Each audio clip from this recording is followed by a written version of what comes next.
ഗുരുപരമ്പരയെ സ്മരിച്ചുകൊണ്ട് ശ്രീമദ് ഭഗവത്ഗീത 2-ാം അധ്യായം 69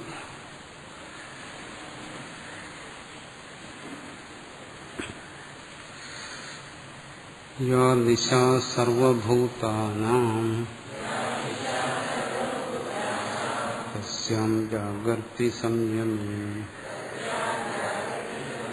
യസ്യാം ജാഗ്രതി ഭൂതാനി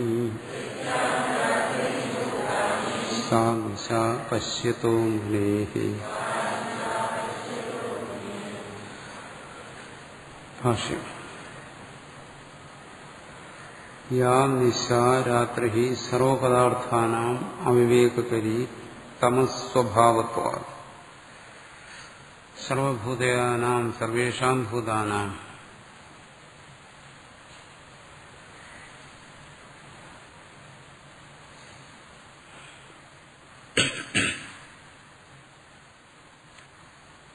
യാ നിശ രാത്രി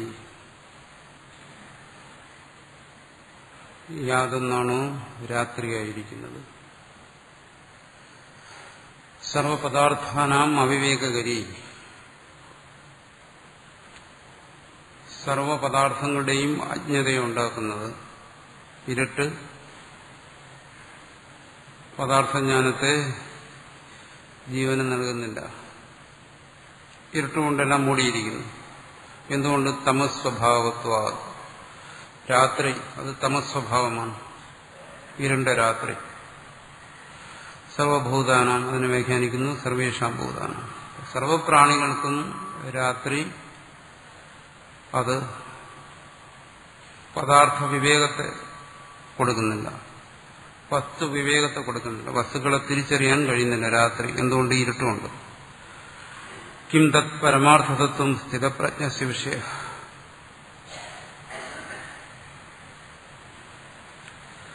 സർവപ്രാണികൾക്കും ഇരുട്ടായിരിക്കുന്നത് എന്താണ്? കിം തത്, എന്താണത്?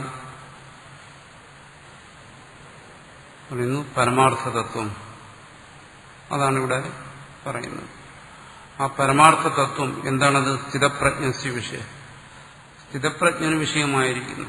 സ്ഥിതപ്രജ്ഞൻ അനുഭവിച്ചുകൊണ്ടിരിക്കുന്ന ആ പരമാർത്ഥ തത്വം അത് സർവപ്രാണികൾക്കും ഇരുട്ടാണ്. എന്നുവെച്ചാൽ മറ്റൊരു പ്രാണികളും അറിയുന്നില്ല. മറ്റു പ്രാണികളെന്ന് പറയുമ്പോൾ സ്ഥിതപ്രജ്ഞൻ ഒഴികെ മറ്റാരും തന്നെ ആ സ്ഥിതപ്രജ്ഞന്റെ നിലയിലല്ല. അതാണ് ഇവിടെ പറയുന്നത്. സ്ഥിതപ്രജ്ഞന്റെ ആ പ്രജ്ഞ സ്ഥിതപ്രജ്ഞന് മാത്രമേ ഉള്ളൂ. മറ്റാർക്കും തന്നെ ആ സ്ഥിതപ്രജ്ഞന്റെ പ്രജ്ഞ ലഭ്യമല്ല. അതാണ് ഇവിടെ പറയുന്നത്.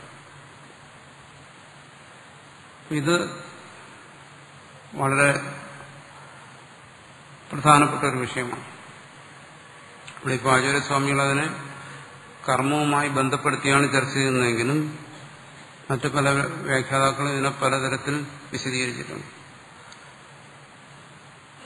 ഇതൊരു വളരെ പ്രധാനപ്പെട്ട വിഷയമായതുകൊണ്ട് സ്ഥിതപ്രജ്ഞന്റെ പ്രജ്ഞ, സ്ഥിതപ്രജ്ഞന്റെ ആ അനുഭവതലം യാതൊരു തരത്തിലും മറ്റ് സ്ഥിതപ്രജ്ഞനൊഴി ആർക്കും തന്നെ അത് വിഷയമല്ല.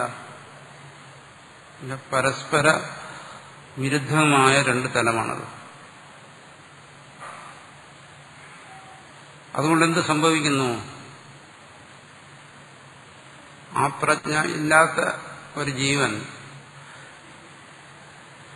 സ്ഥിതപ്രജ്ഞനെ കുറിച്ചുള്ള എല്ലാ ധാരണകളും എല്ലാ സങ്കല്പങ്ങളും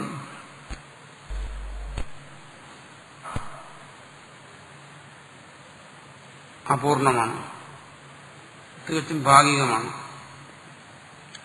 സ്ഥിതപ്രജ്ഞനെ അറിയാൻ ശ്രമിക്കുക, സ്ഥിതപ്രജ്ഞ ഇങ്ങനെ ആയിരിക്കുമെന്ന് ഊഹിക്കുക, ഇതെല്ലാം അപൂർണമാണ്. തിരിച്ചും അതുപോലെ എന്നാണ് അടുത്ത് പറയുന്നത്. യഥാ നക്തഞ്ചരാണാം അഹരേവസ തന്യേഷാം നിശാഭോതി.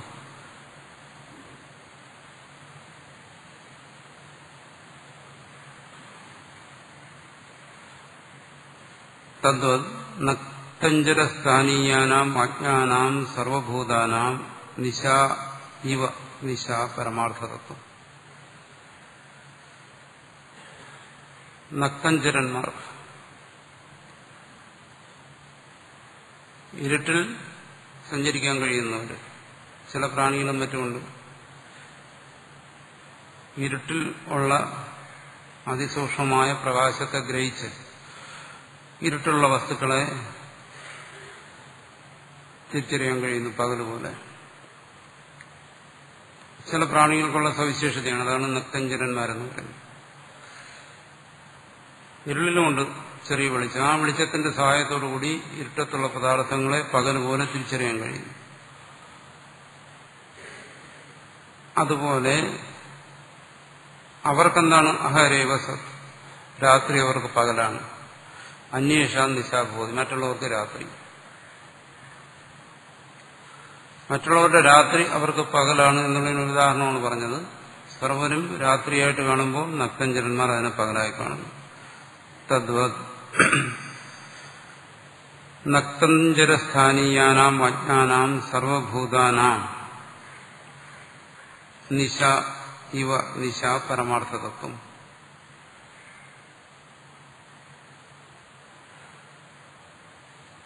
നക്തഞ്ചരസ്ഥാനീയാനാം അജ്ഞാനാം സർവഭൂതാനാം, സർവപ്രാണികളും എന്താണ്? അജ്ഞന്മാരാണ്.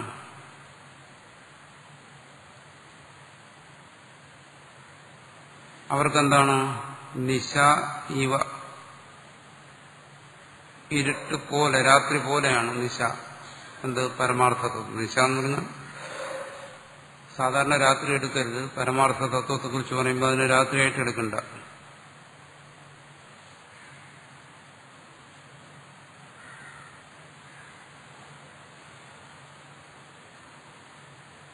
നക്തഞ്ചരന്മാർക്ക് ഈ പകൽ അവർക്ക് രാത്രിയാണ്. ചില പ്രാണികൾ നമ്മൾ അനുഭവിച്ചുകൊണ്ടിരിക്കുന്ന പകൽ അവർക്ക് രാത്രിയാണ്. അതുപോലെ സർവപ്രാണികൾക്കും ആ പരമാർത്ഥതത്വം നിശ, രാത്രി പോലെ, നിശ ഇവ അങ്ങനെ ഇരിക്കുന്നു. എന്തുകൊണ്ട്?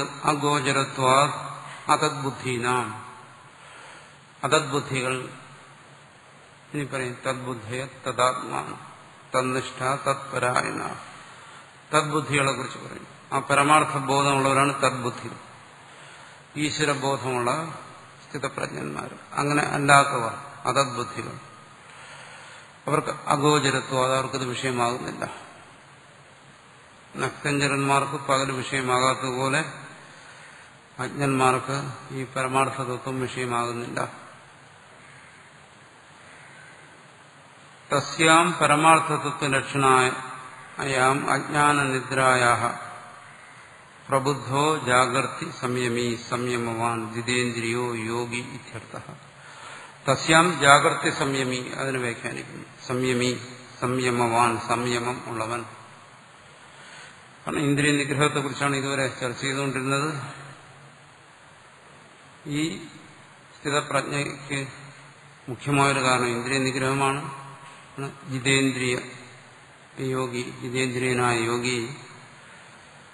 ഇവിടെ യോഗി എന്ന് പറയുമ്പോൾ യോഗശാസ്ത്രത്തിൽ പറയുന്ന യോഗിയല്ല, സ്ഥിതപ്രജ്ഞനായ യോഗിയാണ്. ആ യോഗി എന്ത് ചെയ്യുന്നു?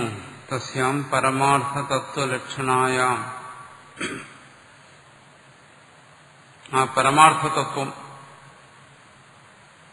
അതിൽ പ്രബുദ്ധോ, അതിൽ ഉണർന്നിരിക്കുന്നു. ജാഗ്രതി, ഇവിടെ നിന്നുണരുന്നു. അജ്ഞാനനിദ്രായ, അജ്ഞാനനിദ്രയിൽ നിന്നും ഉണർന്ന് ആ പരമാർത്ഥ തത്വബോധത്തിൽ യോഗി, സംയമി, ജിതേന്ദ്രിയൻ ഇരിക്കുന്നു.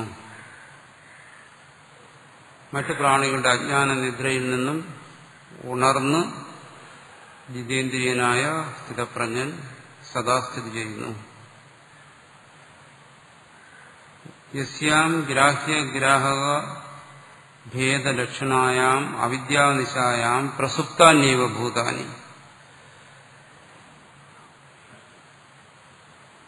ആ സംയമി സ്ഥിതപ്രജ്ഞൻ ഉണർന്നിരിക്കുമ്പോൾ എവിടെയാണോ ആ സ്ഥിതപ്രജ്ഞൻ ഉണർന്നിരിക്കുന്നത് ആ തലത്തിൽ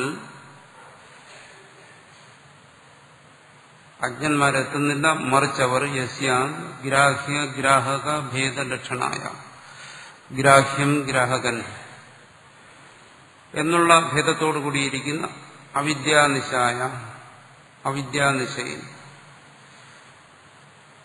അവിദ്യയാകുന്ന രാത്രിയിൽ അന്ധകാരത്തിൽ പ്രസുപ്താന്യവ ഭൂതാനി, സർവപ്രാണികളും ഉറങ്ങിക്കിടക്കുകയാണ്. സർവപ്രാണികളും ഉണർന്നിരുന്ന് അവരുടെ വ്യവഹാരങ്ങൾ ചെയ്തുകൊണ്ടിരിക്കുന്ന ഈ സമയത്ത് തന്നെ ഉണർവ് അവർക്ക് എങ്ങനെ അനുഭവപ്പെടുന്നു? താൻ ഗ്രാഹകനായും വിഷയങ്ങളെല്ലാം ഗ്രാഹ്യമായും. താൻ ഗ്രാഹകൻ, വിഷയങ്ങൾ ഗ്രാഹ്യമായിരിക്കുന്നു. താൻ വിഷയങ്ങളെ ഗ്രഹിക്കുന്നു എന്ന് വെച്ചാൽ താൻ വിഷയങ്ങളെ അനുഭവിക്കുന്നു. വിഷയങ്ങൾ തന്റെ മുമ്പിലുണ്ട്. ഇത് ഭേദമാണ്, ഭേദബോധമാണ്. ഇതാണ് അവിദ്യാനിശ. ഉണർന്നിരിക്കുമ്പോൾ തന്നെ എല്ലാ ജീവന്മാരും അവിദ്യയാകുന്ന നിശയിൽ പ്രസുപ്താന്യവ, പൂർണ്ണമായും ഉറങ്ങിക്കിടക്കുകയാണ്. ഭൂതാനി. അപ്പം നമ്മൾ സാധാരണ ഉറവ് എന്ന് പറയുന്നത് തത്വജ്ഞാനിയുടെ ഭാഷയിൽ അത് ഉറക്കമാണ്.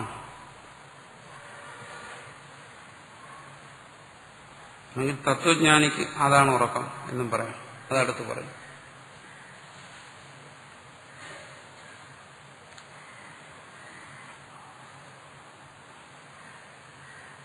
അജ്ഞൻ ഏതൊന്നിനെ അറിയുന്നില്ലയോ അതാണ് വാസ്തവത്തിൽ അവനെ സംബന്ധിച്ചുള്ള ഉറക്കം. അതുപോലെ ജ്ഞാനി ഏതൊന്നിനെ സംബന്ധിച്ച് അറിയുന്നില്ലയോ അതാണ് ജ്ഞാനിയെ സംബന്ധിച്ചുള്ള ഉറക്കം. അതാണ് ഇവിടെ പറയുന്നത്.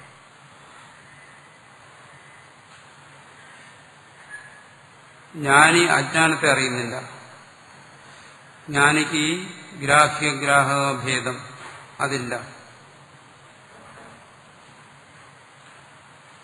ആ ജ്ഞാനിയുടെ അവസ്ഥ അത് ഇന്നതാണ് എന്ന് പറയാൻ പറ്റില്ല. ഇന്നതല്ല എന്നേ പറയാൻ പറ്റും. ജീവൻ എങ്ങനെ വിഷയങ്ങളെ ഗ്രഹിച്ചുകൊണ്ടിരിക്കുന്നുവോ അത്തരത്തിൽ ജ്ഞാനി വിഷയങ്ങളെ ഗ്രഹിക്കുന്നില്ല. അജ്ഞൻ വിഷയത്തെ ഗ്രഹിക്കുമ്പോൾ ഞാൻ ഇതിനെ അറിയുന്നു, എന്നിട്ട് അറിവുണ്ട്, ഇത് എന്റെ അറിവിന് വിഷയമാണ് എന്നിങ്ങനെ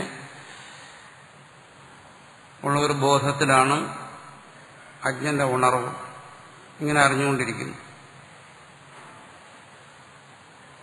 ഈ ഒരു ഭാഗം ജ്ഞാനിയെ സംബന്ധിച്ചിടത്തോളം ഇല്ല.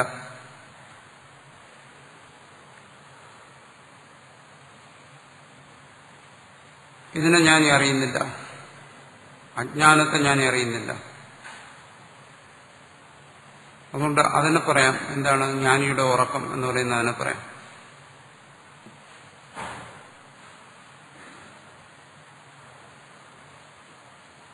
ഇതാണ് ജ്ഞാനിയും അജ്ഞനും തമ്മിലുള്ള വ്യത്യാസമായി ഇവിടെ പറയുന്നത്.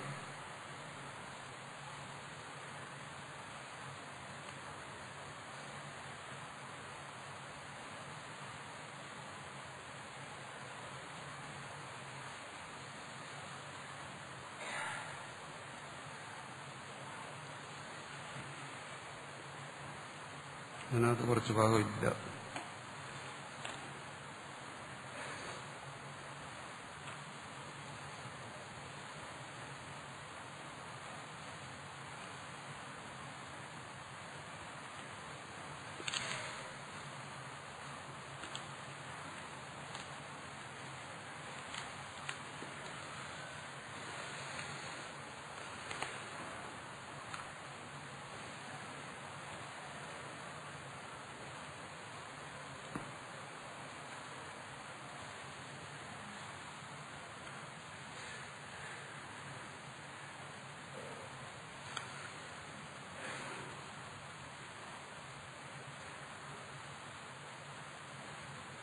യസ്യാം ഗ്രാഹ്യഗ്രാഹക ഭേദലക്ഷണായാം അവിദ്യാനിശായാം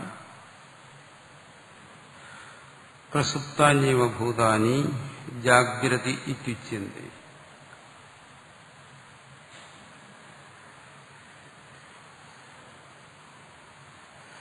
അങ്ങനെ ഉറങ്ങിക്കിടക്കുന്ന ജീവന്മാരെയാണ് ഉണർന്നിരിക്കുന്നു എന്ന് നമ്മൾ പറയുന്നത്. ഞാൻ ഉണർന്നിരിക്കുന്നു എന്ന് പറയുമ്പോൾ വാസ്തവത്തിൽ ആ ജീവൻ ഉറങ്ങിക്കിടക്കുകയാണ്. ജാഗ്രതി ഈ ഉച്യന്തേ. യസ്യാം നിശായാം പ്രസുപ്ത ഇവ സ്വപ്നദൃശ.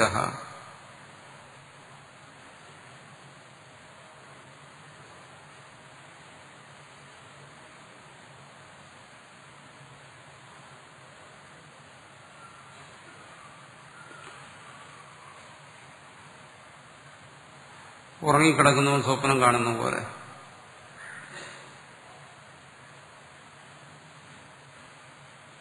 സാ നിശ അവിദ്യാരൂപത്വാത് പരമാർത്ഥതത്വം പശ്യതോ മുനേഹി.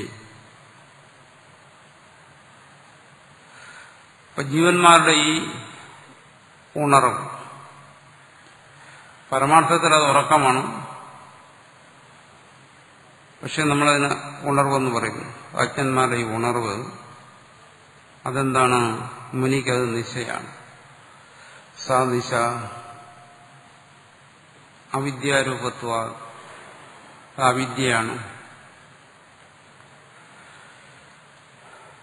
സ്ഥിതപ്രജ്ഞന് അത് വിഷയമല്ല. അതുകൊണ്ട് പരമാർത്ഥതത്വം പശ്യതോ മുനേഹി, പരമാർത്ഥ തത്വത്തെ കാണുന്ന ആ മുനിക്ക് ഈ ജീവന്മാരുടെ ഈ ഉണർവ് ഇത് നിശയാണ്, രാത്രിയാണ്, നിശ പോലെയാണ്. അജ്ഞാനം ജ്ഞാനിയിൽ ഇല്ല, അതാണ് പറയുന്നതിന്റെ ചുരുക്കം. അജ്ഞനിൽ ജ്ഞാനവുമില്ല, അതാണ് പറയുന്നതിന്റെ ആശയം. അപ്പൊ ജ്ഞാനിക്ക് അജ്ഞാനം വരണമെങ്കിൽ ജ്ഞാനിയും ഇതുപോലെ ഈ ജീവനെ പോലെ ഗ്രാഹ്യ രൂപത്തിൽ ഉണർന്നിരിക്കണമായിരുന്നു. പക്ഷെ സ്ഥിതപ്രജ്ഞന്റെ ഉണർവ് ഒരിക്കലും ജീവന്റെ ജാഗ്രതയല്ല.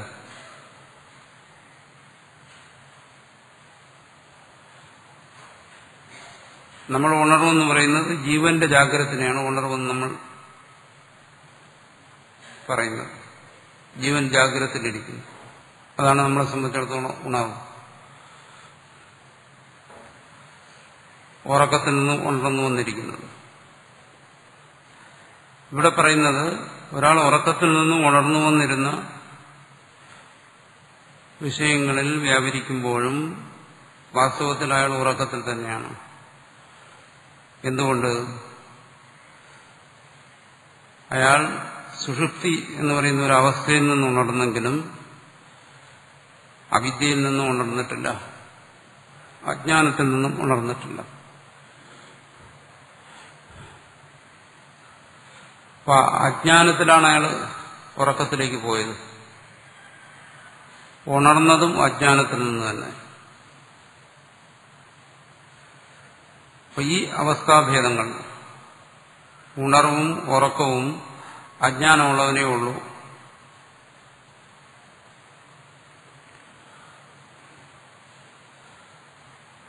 അപ്പൊ ജ്ഞാനി ഉറങ്ങുകയും ഉണരുകയും ചെയ്യുന്നു, ജ്ഞാനിയും വ്യവഹരിക്കുന്നുണ്ട്, സ്ഥിതപ്രജ്ഞനും. അതോ അതിനെക്കുറിച്ച് ഇവിടെ പറയുന്നത് ജ്ഞാനിയുടെ ഉറക്കവും ഉണർവും അജ്ഞാനത്തിൽ നിന്നല്ല. ഇതാണ് രണ്ടും തമ്മിലുള്ള വ്യത്യാസം.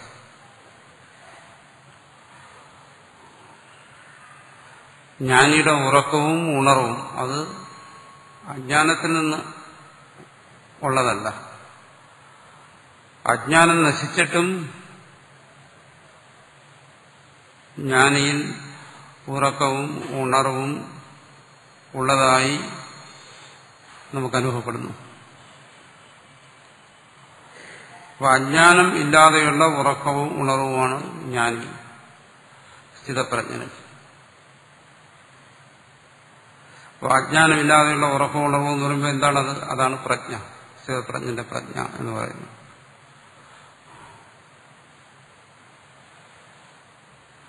അത് എങ്ങനെ മനസ്സിലാക്കും? അത് മനസ്സിലാകത്തില്ലെന്നാണ് ഇവിടെ പറയുന്നത്. അജ്ഞനതൊരിക്കലും മനസ്സിലാകത്തില്ല. സ്ഥിതപ്രജ്ഞന് മാത്രം ഉള്ള ഒരവസ്ഥാവിശേഷമാണത്.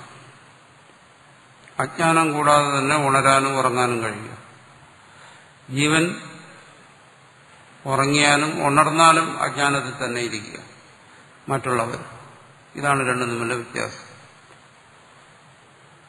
അപ്പൊ ജീവനെ സംബന്ധിച്ചിടത്തോളം വാസ്തവത്തിലുള്ള ഉറക്കം എന്ന് പറയുന്നത് അവൻ എന്നും അനുഭവപ്പെടുന്ന ഉറക്കമല്ല. അതാണ് ഇവിടെ എടുത്തു പറയുന്നത്. നമ്മളെന്നും ഉറക്കത്തിലേക്ക് പോകുന്നുണ്ട്, വീണ്ടും ഉണർവിലേക്ക് വരുന്നു. അപ്പോൾ വാസ്തവത്തിൽ നമ്മുടെ ഉറക്കം എന്ന് പറയുന്നത് എന്നും നമ്മൾ അനുഭവിക്കുന്ന ഉറക്കമല്ല. മറിച്ചോ ഈ സ്ഥിതപ്രജ്ഞത ആ അനുഭവം ഇല്ലാതിരിക്കുക, അതാണ് വാസ്തവത്തിലുള്ള ഉറക്കം. അതാണ് വാസ്തവത്തിലുള്ള അജ്ഞാനം എന്ന് പറയുന്നത്.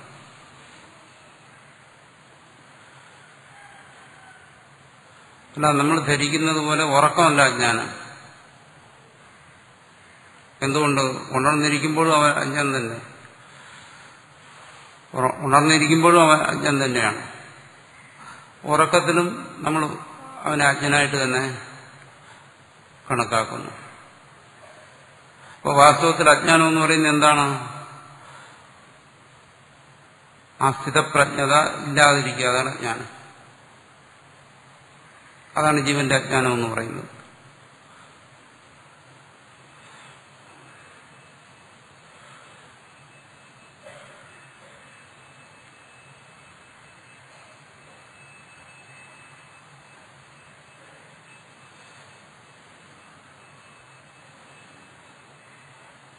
ആ സ്ഥിതപ്രജ്ഞത ഇല്ലാതിരിക്കുക എന്ന് പറയുന്നത് ഒരജ്ഞനെ സംബന്ധിച്ചിടത്തോളം അവിടെ സുഷുപ്തിയെന്നോ ഉണർന്നിരിക്കുന്നോ എന്നുള്ള ഭേദമൊന്നുമില്ല. ഒരജ്ഞനെ സംബന്ധിച്ചിടത്തോളം അയാൾക്ക് സ്ഥിതപ്രജ്ഞത സദാ സർവകാലത്തും അയാൾക്ക് അപ്രാപ്യമായി തന്നെ ഇരിക്കുന്നു. അതുകൊണ്ട് വാസ്തവത്തിലുള്ള അജ്ഞാനം എന്ന് പറയുന്നത് ഇതിനെ അറിയാതിരിക്കുന്ന അജ്ഞാനമാണ്. അത് കൂടുതൽ സ്പഷ്ടമാണ് ജാഗ്രതത്തിൽ.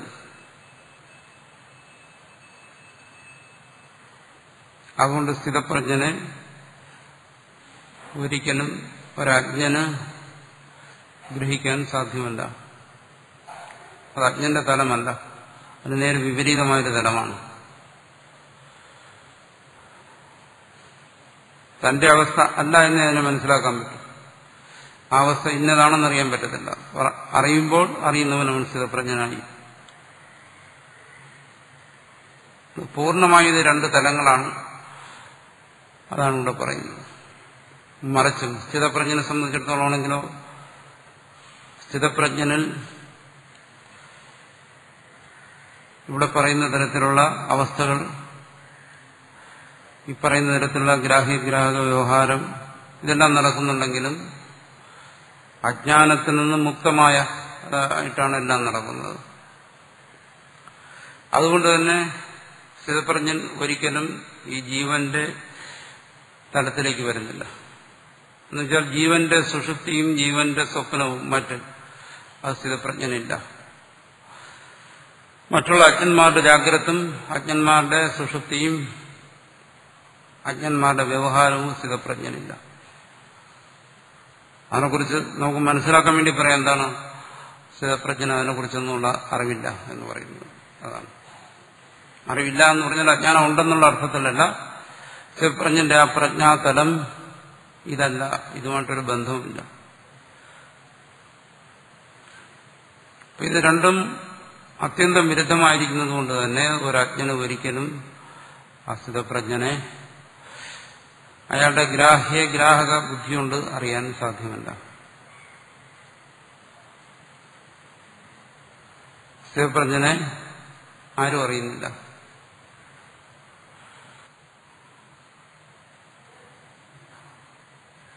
ഇത് ഇക്കാര്യം പറയുന്ന സ്ഥിതപ്രജ്ഞനറിയാം എന്താണ് സ്ഥിതപ്രജ്ഞത, എന്താണ് അജ്ഞന്റെ അവസ്ഥ എന്നറിയാം.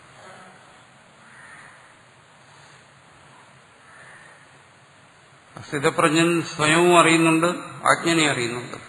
അജ്ഞനാണെങ്കിലോ സ്വയം അറിയുന്നില്ല, സ്ഥിതപ്രജ്ഞനെ അറിയുന്നില്ല. രണ്ടുപേരും തമ്മിലുള്ള വ്യത്യാസം അതാണ്.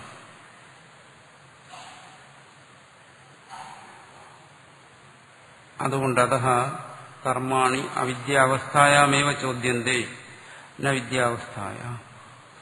അതുകൊണ്ട് കർമ്മങ്ങൾ വിധിക്കുന്നത്, വീണ്ടും ഈ രണ്ട് പരസ്പര വിരുദ്ധമായ അവസ്ഥകളെയും കർമ്മവുമായിട്ട് ബന്ധപ്പെടുത്തിയാണ് ഭാഷ്യകാരൻ പറയുന്നത്.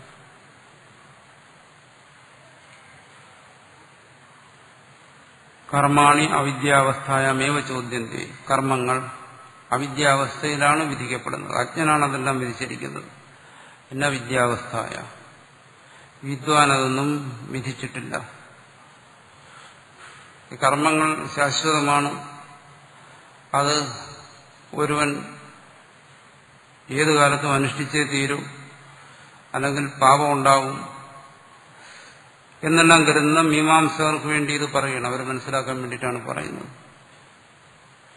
അതല്ല അജ്ഞന്മാർക്ക് വേണ്ടിയിട്ടാണ്. വ്യവഹാരത്തിലേക്ക് വരുമ്പോൾ, സമൂഹത്തിൽ വരുമ്പോൾ ഇത് ഉറപ്പിച്ച് പറഞ്ഞില്ല എന്നുണ്ടെങ്കിൽ സമൂഹത്തിൽ ഈ തത്വം പറയുന്നവന് സമൂഹത്തിൽ നിൽക്കാൻ കഴിയുമായിരുന്നില്ല. അന്നത്തെ കാലഘട്ടത്തിൽ സമൂഹത്തിൽ നിന്ന് ഭ്രഷ്ട് കൽപ്പിക്കും. എന്തുകൊണ്ട്? അന്ന് വിശ്വസിച്ചിരുന്നത് ഒരുവൻ യാവജ്ജീവം അഗ്നിഹോത്രം ജുഹൂയാത്, അവൻ മരണം വരെ അഗ്നിഹോത്രാദി കർമ്മങ്ങൾ അനുഷ്ഠിച്ച് തന്നെ ജീവിക്കണമെന്നാണ്. അപ്പൊ അത്തരം കർമ്മങ്ങളിൽ നിന്നുള്ള മുക്തി അന്നത്തെ കാലത്ത് ഒരുവന് സാധ്യമായിരുന്നില്ല. പ്രത്യേകിച്ചും ത്രൈവർണികർക്ക് അന്നത്തെ വ്യവസ്ഥ അനുസരിച്ച്. അപ്പൊ അതിൽ നിന്നുള്ള മുക്തി, ആ കർമ്മത്തിൽ നിന്നുള്ള മുക്തി സമൂഹത്തെ കൊണ്ടുകൂടി അംഗീകരിപ്പിക്കണം. ഒരു സാധനയായി ആത്മനിഷ്ഠമായി ഒരാൾ സ്വീകരിച്ചാൽ മാത്രം പോരാ. സമൂഹം അംഗീകരിച്ചില്ലെങ്കിൽ ഈ തത്വചിന്തയായി വരുന്ന വ്യക്തിയെ സമൂഹത്തിൽ നിന്ന് പുറത്താക്കും, ഭ്രഷ്ട് കൽപ്പിക്കും. അതുകൊണ്ടാണ് ഭാഷ്യകാരൻ അത് ഉറപ്പിച്ച് പറയുന്നത്. ഇന്ന് അത്തരം പ്രശ്നങ്ങളൊന്നുമില്ല. അതുകൊണ്ട് അതിന് വലിയ പ്രാധാന്യം വ്യാവഹാരിക തലത്തിൽ ഇന്നില്ല. പക്ഷെ അന്ന് അതിന് പ്രാധാന്യം ഉണ്ടായിരുന്നു. ശിഖയും യജ്ഞോപേതവും എല്ലാം ഉപേക്ഷിച്ച് കർമ്മങ്ങളും തിരിച്ച് നടന്നു കഴിഞ്ഞാൽ ആ കാലഘട്ടത്തിൽ അവരെ ഈ സനാതനധർമ്മത്തിൽ നിന്നും ഭ്രഷ്ട് കൽപ്പിച്ച് പുറന്തള്ളും. കാരണം അന്ന് അങ്ങനെ നടന്നിരുന്നത് ബൗദ്ധന്മാരും മറ്റുമാരും ബുദ്ധാനുയായികളാണ് ഇതെല്ലാം ഉപേക്ഷിച്ചിട്ട് നടന്നിരുന്നത്. അപ്പൊ അതിന് തുല്യമായി തീരും ഈ സനാതനധർമ്മത്തിൽ വിശ്വസിക്കുന്നവർ. അതുകൊണ്ട് പറയുന്നത് എന്താണ്? ഈ തത്വചിന്തയിലേക്ക് വരുന്ന ഒരുവന് ഇത്തരം നിങ്ങൾ പറയുന്ന ഇതൊന്നും വിധിക്കുന്നില്ല. ചോദ്യന്തേ എന്ന് വെച്ചാൽ വിധിക്കപ്പെടുന്നില്ല. എന്നാ വിദ്യാവസ്ഥയ, വിദ്യാവസ്ഥയിൽ അതൊന്നും വിധിക്കപ്പെടുന്നില്ല, വിധിക്കുന്നില്ല. അതുകൊണ്ട് അത്തരം കർമ്മങ്ങളുടെ ഒന്നും ആവശ്യം ഇല്ല എന്നാണ്. അല്ലെങ്കിൽ അന്ന് അദ്വൈതിക്ക് സമൂഹത്തിൽ സ്ഥാനമില്ല. അങ്ങനെ വരും. കർമ്മത്തെ നിഷേധിക്കുന്നതിന് അങ്ങനെയുള്ളൊരു വ്യാവഹാരിക തലത്തിലുള്ള ഒരു പ്രശ്നം കൂടിയുണ്ട്. കേവലം ഒരു താത്വികമായ പ്രശ്നം മാത്രമല്ല, അദ്വൈതികളുടെ നിലനിൽപ്പിന്റെ പ്രശ്നം കൂടെ ആയിരുന്നു. വിദ്യായാം ഹി സത്യാമുദിതേ സവിതരി സർവരമിവ തമ പ്രണാശം ഉപഗച്ഛന്തി അവിദ്യ. വിദ്യായാം ഹി സത്യാമുദിതേ, വിദ്യായാം ഹി സത്യ, വിദ്യ ഉണ്ടായിക്കഴിഞ്ഞാലോ, ഇവിടെ പറയുന്ന സ്ഥിതപ്രജ്ഞത ഒരുവന് കൈവരിച്ചാലോ, ഉദിതേ സവിതരി ശാർവരം തമൈവ, സവിതാവ് സൂര്യൻ ഉദിച്ചു വരുമ്പോൾ എങ്ങനെയാണോ ശാർവരം രാത്രിയിലെ തമഹ തമസ് എന്നതുപോലെ, സൂര്യൻ ഉദിച്ചു വരുമ്പോൾ രാത്രിയിലെ തമസ് എങ്ങനെയാണോ അതുപോലെ വിദ്യായാം സത്യാം, സ്ഥിതപ്രജ്ഞനിൽ ആ വിദ്യ ഉണരുമ്പോൾ അവിദ്യ പ്രണാശം ഉപഗച്ഛന്തി, അവിദ്യ സ്വയം നശിച്ചു പോകുന്നു. അതുകൊണ്ടാണ് പറഞ്ഞത് അജ്ഞന്റെ അവിദ്യ അതാണ് ജ്ഞാനിയുടെ ഉറക്കം. അല്ല നമ്മൾ ജ്ഞാനിയിൽ കാണുന്ന ഉറക്കമല്ല.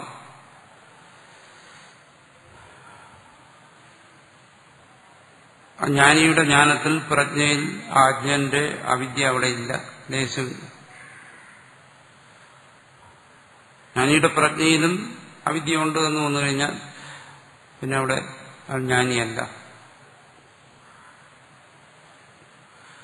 അപ്പോ ജ്ഞാനി ഒരിക്കലും സ്വനിലയിൽ നിന്നും വ്യതിചലിക്കുന്നില്ല, അതിനൊരിക്കലും ച്യുതി സംഭവിക്കുന്നില്ല. അതാണ് പറയുന്നത്. നമ്മൾ സാധാരണ പറയാറുണ്ടല്ലോ, തത്വജ്ഞാനിയും സമൂഹത്തിലേക്ക് ഇറങ്ങി വരുമ്പോൾ അവരും അജ്ഞാനിയെ പോലെയാകുന്നു എന്നെല്ലാം നമ്മൾ സാധാരണ പറയാറുണ്ടല്ലോ. തത്വജ്ഞാനി സമൂഹത്തിലേക്ക് വരുമ്പോൾ നമ്മൾ സാധാരണ അവതാരങ്ങളെ കുറിച്ച് പറയും. സമുദ്രത്തിൽ കിടക്കുന്നവനെ രക്ഷിക്കാൻ സമുദ്രത്തിലേക്ക് ചാടണം. അതുകൊണ്ട് അവതാരം എന്ന് പറഞ്ഞാൽ മനുഷ്യരുടെ ഇടയിലേക്ക് വരുന്നു, എന്നിട്ട് മനുഷ്യരെ പോലെയൊക്കെ ആയിത്തീരുന്നു എന്നെല്ലാം നമ്മൾ സാധാരണ കൽപ്പിക്കാറുണ്ടല്ലോ. പരമാർത്ഥത്തിൽ അതൊന്നും ശരിയല്ല. നമ്മുടെ കൽപ്പനകൾ ശരിയാണ്. എന്തുകൊണ്ട്? അതിന്റെ അജ്ഞന്റെ കൽപ്പനകളാണ്. അതാണ് ഇവിടെ പറയുന്നത്. അജ്ഞൻ സ്ഥിതപ്രജ്ഞനെ കുറിച്ച് ഉള്ള ഇത്തരം കൽപ്പനകൾ, അജ്ഞാനത്തിൽ നിന്നുകൊണ്ടുള്ള എല്ലാ കൽപ്പനകളും അത് അജ്ഞനെ സംബന്ധിച്ചിടത്തോളം ശരിയാണ്. അതുകൊണ്ട് അതിന് വാദിക്കാൻ അത് ഒരുമ്പെടില്ല. വാദിക്കാതെ തന്നെ അത് ശരിയാണ്. എന്തുകൊണ്ട്? അജ്ഞന്റെ തലത്തിൽ അത് ശരിയാണ്. പക്ഷേ സ്ഥിതപ്രജ്ഞന്റെ പ്രജ്ഞയുടെ തലത്തിൽ, സ്ഥിതപ്രജ്ഞന്റെ പ്രജ്ഞയുടെ തലത്തിൽ നോക്കുമ്പോൾ ഇതൊന്നും ശരിയല്ല. സ്ഥിതപ്രജ്ഞ ഒരിക്കലും തന്റെ നിലയിൽ നിന്ന് താഴോട്ടിറങ്ങി വരുന്നില്ല.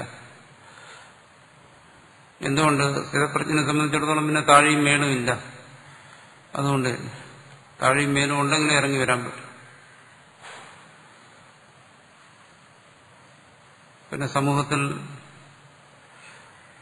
വരുന്നതും പ്രവർത്തിക്കുന്നതുമായിട്ട് കാണുന്നതോ അതെല്ലാം അജ്ഞന്റെ കൽപ്പനകളാണ്. അജ്ഞനെ സംബന്ധിച്ച് അതൊക്കെ ശരിയുമാണ്. അജ്ഞനെ സംബന്ധിച്ചിടത്തോളം ഭാഗികമായി ശരിയും ഭാഗികമായി തെറ്റുകളുമാണുള്ളത്. കുറെ തെറ്റും കുറെ ശരിയും. സ്ഥിതപ്രജ്ഞനെ സംബന്ധിച്ച് അങ്ങനെയല്ല. സ്ഥിതപ്രജ്ഞനെ സംബന്ധിച്ചിടത്തോളം അവിടെ തെറ്റും ശരിയുമില്ല. സ്ഥിതപ്രജ്ഞ അത് മാത്രമേ ഉള്ളൂ. അതുകൊണ്ട് സ്ഥിതപ്രജ്ഞനൊരിക്കലും ആ ലോകത്തെ നന്നാക്കാൻ, ലോകത്തെ ഉദ്ധരിക്കാൻ ഒരിക്കലും തന്റെ പ്രജ്ഞയെ ബലികഴിക്കേണ്ട ആവശ്യം വരുന്നില്ല.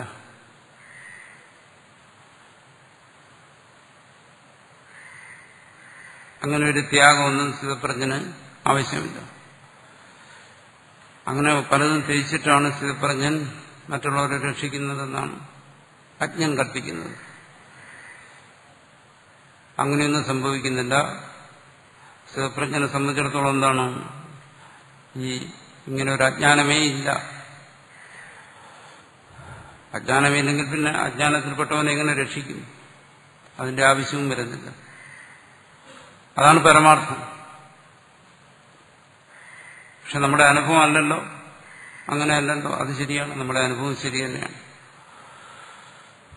എന്തുകൊണ്ട്? നമ്മുടെ അനുഭവം എന്ന് പറയുന്നത് നമ്മുടെ അജ്ഞാനത്തിന്റെ സൃഷ്ടിയാണ്.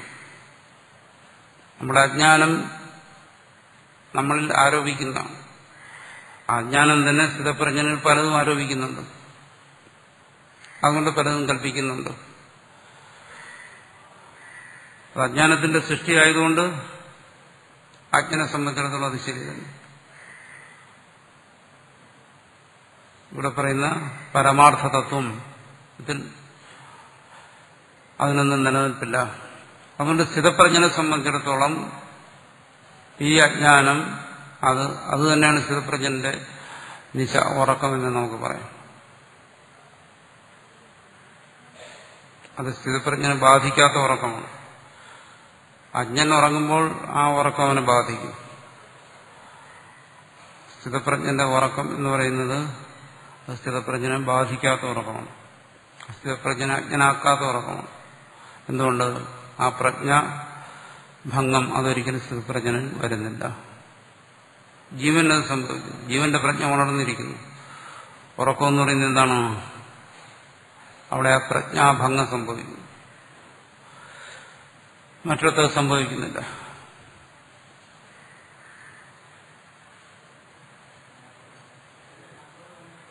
ജീവൻ ഉറക്കത്തിൽ നിന്ന് ഉണരുന്നു, ഉറക്കത്തിൽ തന്നെ ഉണർന്നിരിക്കുന്നു.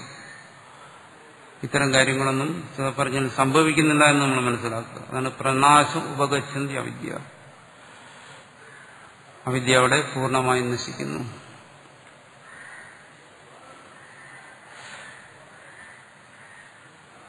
പ്രാഗ് വിദ്യോത്പത്തേഹി അവിദ്യ പ്രമാണബുദ്ധ്യ ഗ്രഹ്യമാണ ക്രിയാകാരക ഫലഭേദരൂപാജ സതി സർവകർമ്മഹേതുത്വം പ്രതിപദ്ധ്യതേ. ആചാര്യസ്വാമികൾ ജ്ഞാനിയിൽ കർമ്മമില്ല എന്നെന്തുകൊണ്ട് പറയുന്നു? കാരണം അവിടെ അവിദ്യയില്ല.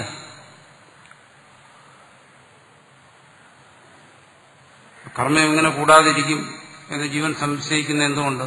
ജീവനിൽ അവിദ്യ ഉള്ളതുകൊണ്ട്. ജ്ഞാനിയുടെ സ്ഥിതപ്രജ്ഞന്റെ ലോകസംഗ്രഹ പ്രവൃത്തികളെല്ലാം ആര് കാണുന്നു? അജ്ഞൻ. അവന്റെ അജ്ഞാനം കൊണ്ട് ജ്ഞാനിയിലേക്ക് അതെല്ലാം ആരോപിച്ചിട്ട് കൽപ്പിച്ചിട്ട് അവൻ കാണുന്നതാണ്. അതുകൊണ്ടാണ് നേരത്തെ ഭാഷ്യകാരൻ പറഞ്ഞത് കർമ്മത്തെയൊന്നും കർമ്മമായി കാണാൻ പാടില്ല.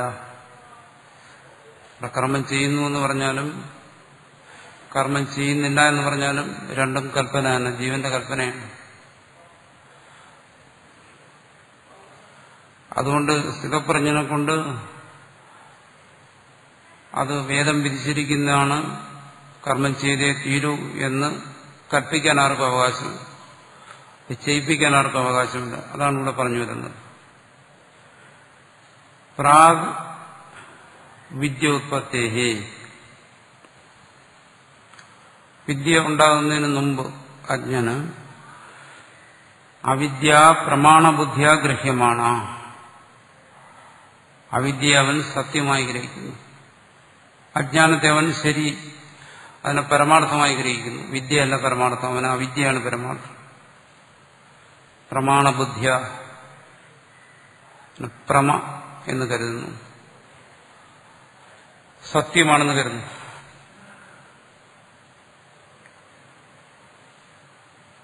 വേദത്തെ പ്രമാണമെന്ന് കരുതുന്നു, വേദം മുഖ്യമാണെന്ന് കരുതുന്നു. വേദം പറയുന്നത് അനുസരിക്കണം എന്ന് കരുതുന്നു. വേദത്തിന് പ്രമാണമായിട്ടും വേദത്തിൽ നിന്നുണ്ടാകുന്ന അറിവിനെ അവൻ പ്രമേയായിട്ടും കരുതുന്നു, സത്യമായിട്ടും കരുതുന്നു.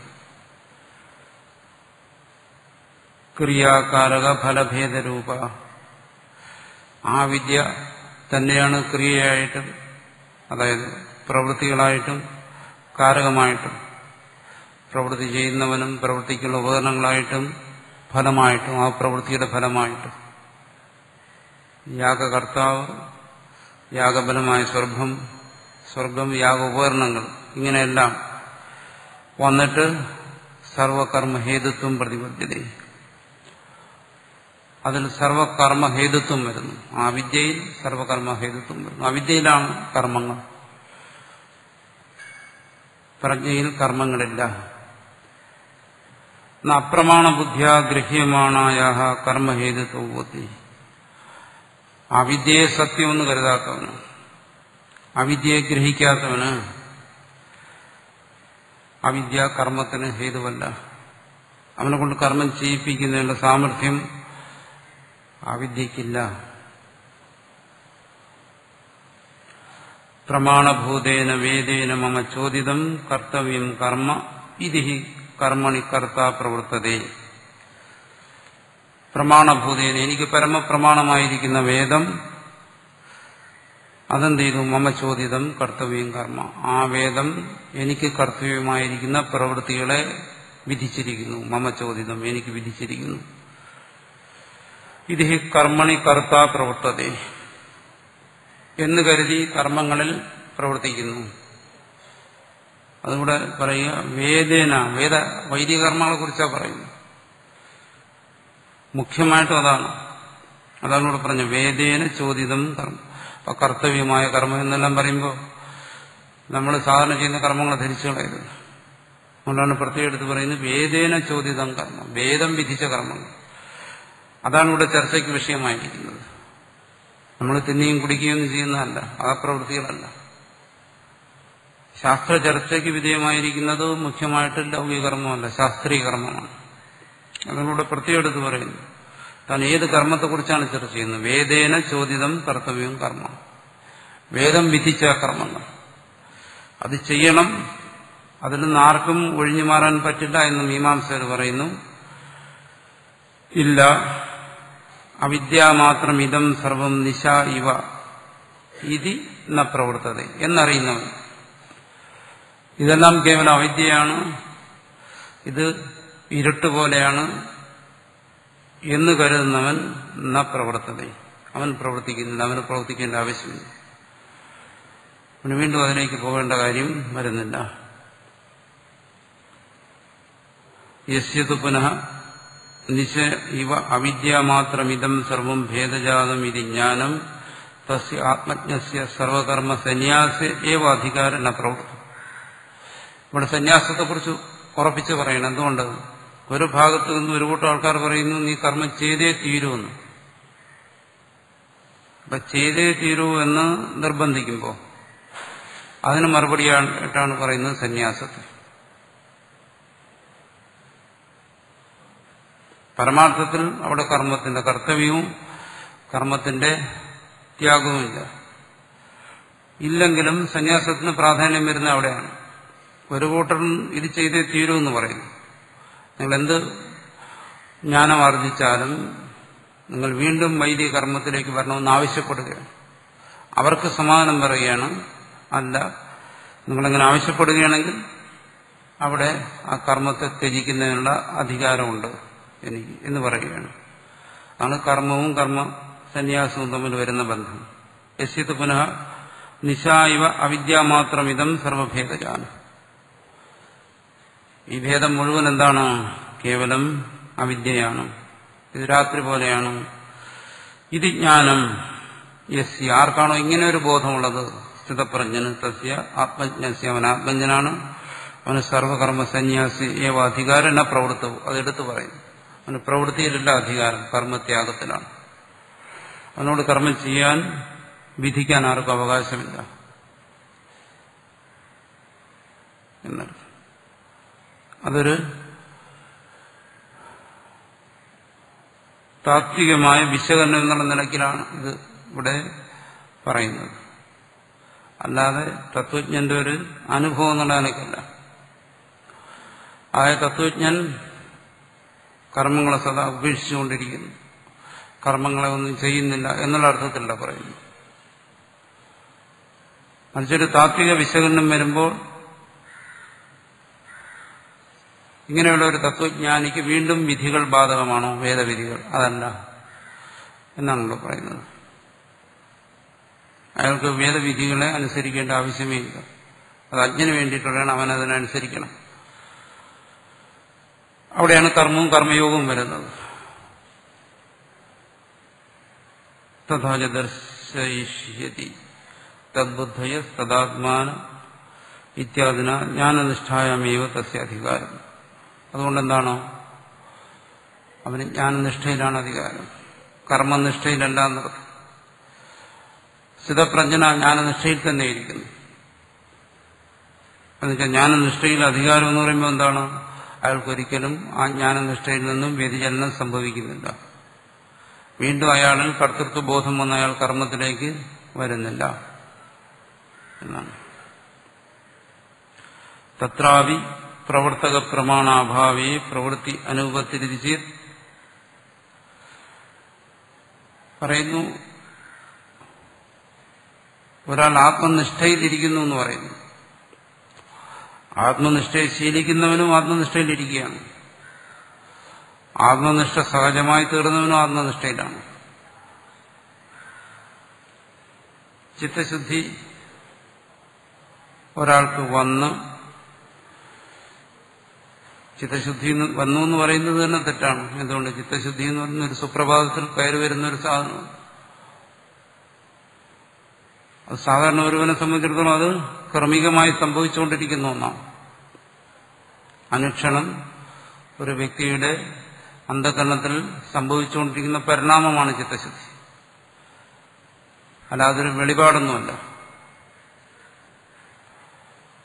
പെട്ടെന്നത് വെളിപ്പെട്ടു വരാൻ. അതുപോലെ തന്നെ ജ്ഞാനനിഷ്ഠയും. ഒരു ദിവസം ഉണരുമ്പോൾ അയാൾ ജ്ഞാനിയാവുകയല്ല.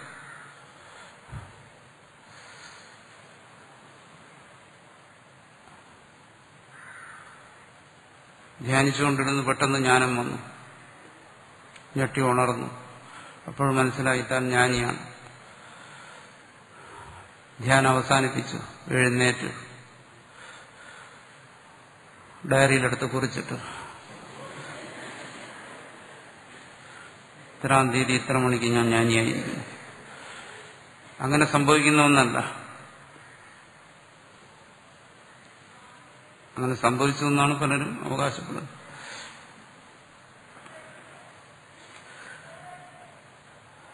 അങ്ങനെയല്ല. എങ്ങനെ ചിത്തശുദ്ധി ഒരാൾക്ക് സംഭവിക്കുന്നുവോ അതുപോലെ അയാളിൽ ജ്ഞാനനിഷ്ഠയിൽ സംഭവിച്ചുകൊണ്ടിരിക്കുന്നു. അങ്ങനെ ജ്ഞാനനിഷ്ഠയിൽ ഉറച്ചിരിക്കുന്ന ഒരാൾക്ക് അയാളിൽ നിന്ന് കർമ്മങ്ങൾ ഒഴിഞ്ഞു പോകുന്നു, ചിത്തം ശുദ്ധമായി വരുന്നു, ജ്ഞാനനിഷ്ഠയിൽ അയാൾക്ക് ദൃഢത വരുന്നു. അങ്ങനെ വരുന്ന ഒരാൾക്ക് അയാൾ ജ്ഞാനനിഷ്ഠയിൽ അയാളെ പ്രവർത്തിപ്പിക്കുന്ന എന്താണ്?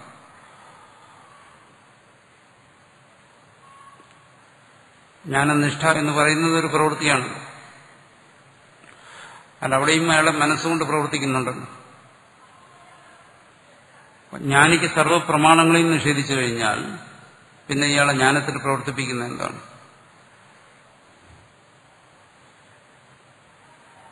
ശാസ്ത്രീയമായ ഒരു പ്രവൃത്തി ഒരുവൻ പ്രവർത്തിക്കണമെങ്കിൽ അതിന് പ്രേരകമായി ഒന്ന് വേണം. ശാസ്ത്രീയമായ പ്രവൃത്തിയിൽ പ്രേരിപ്പിക്കാവുന്നേ ഉള്ളൂ വേദം, മറ്റൊന്നുമില്ല. സഹജമായ പ്രവൃത്തിയിൽ പ്രവർത്തിക്കുന്നതിന് അവന്റെ വാസനകൾ അവനെ പ്രവർത്തിപ്പിച്ചോളും.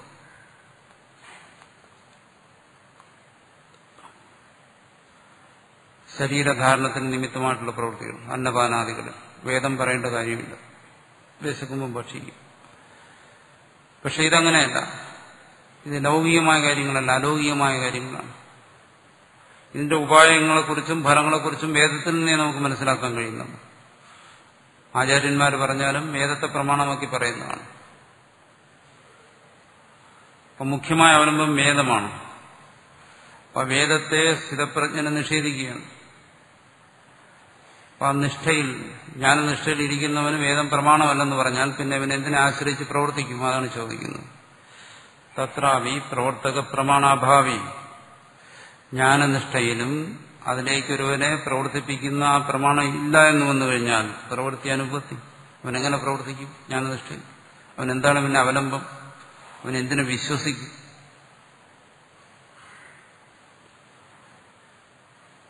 ഒരാൾ ഇത്തരം കാര്യങ്ങൾക്ക് വേണ്ടി പ്രവർത്തിക്കുന്നു. എന്ത് വിശ്വാസത്തിലാണ് അവൻ പ്രവർത്തിക്കുന്നത്? ഈ ഫലം ഉണ്ടാകുന്നുണ്ടാ ഉറപ്പ്? പല സംശയങ്ങളും വരും. ലൗകികമായതിനെയൊക്കെ ഒരാൾ ഉപേക്ഷിക്കും. എന്തിനു വേണ്ടി? മോക്ഷത്തിന് വേണ്ടി. മോക്ഷം കിട്ടുമെന്നെന്താ ഉറപ്പ്? ഇതെല്ലാം ചെയ്തിട്ട് അവസാനം മോക്ഷം കിട്ടിയില്ലെങ്കിൽ, മോക്ഷം എന്ന് പറയുന്നൊരു വെറും വ്യാമോഹമാണെങ്കിൽ, മോക്ഷം ഒരു ഭ്രമമാണെങ്കിലോ?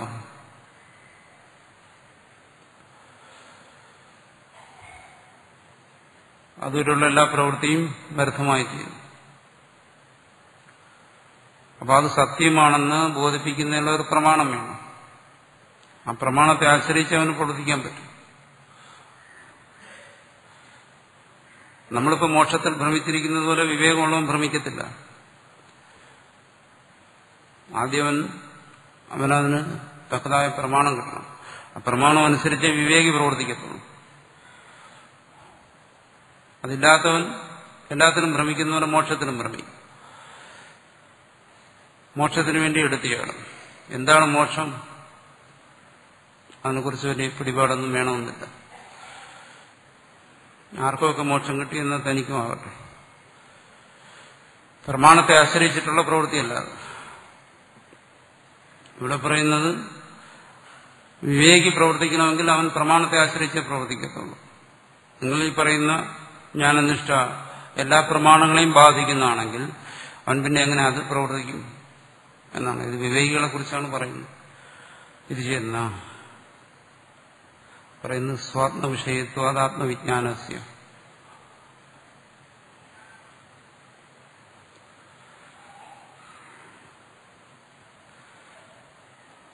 ഇവിടെ പറയുന്നു മറ്റ് വിഷയങ്ങളെക്കുറിച്ചുള്ള അറിവ്, ആ അറിവിനനുസരിച്ചുള്ള പ്രവൃത്തി, അതുപോലെയല്ല ആത്മവിഷയമായിട്ടുള്ള അറിവും പ്രവർത്തിക്കും.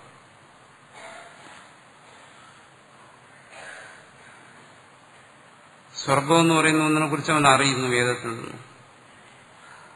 അറിയുമ്പോൾ ആ വിഷയം അവനിൽ നിന്ന് അന്യമായിരിക്കുന്നു. തന്നിൽ നിന്ന് അന്യമായൊരു വിഷയത്തെയാണ് അറിയുന്നത്.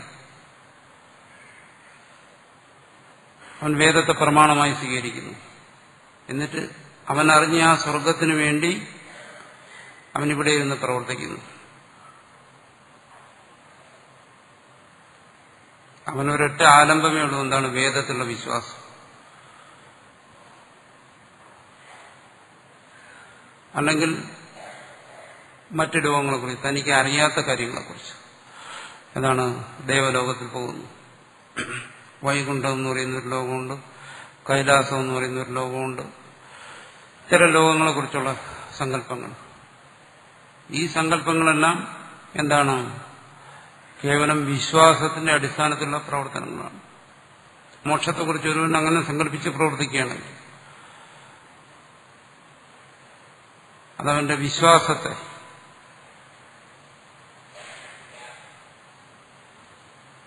വിശ്വാസത്തിന് പ്രമാണം വേണമെന്നില്ല. പ്രമാണത്തിൽ നിന്ന് വിശ്വാസം ഉണ്ടാകാം, പക്ഷെ വിശ്വാസത്തിന് പ്രമാണം വേണമെന്നില്ല. എന്തിനേയും വിശ്വസിക്കും. വിശ്വാസപ്രമ ഇതിൽ നിന്നുണ്ടാകണമെന്നില്ല. അതായത് വിശ്വാസം യഥാർത്ഥമായിരിക്കണമെന്നില്ല. ഇതൊക്കെ വിശ്വാസത്തെ സംബന്ധിച്ച് അതെല്ലാം സംഭവിക്കാം. വിശ്വാസത്തെ എപ്പോഴും നയിക്കുന്നത് അജ്ഞതയായിരിക്കും. അജ്ഞനാണ് വിശ്വാസത്തിന്റെ ആവശ്യം വരുന്നത്.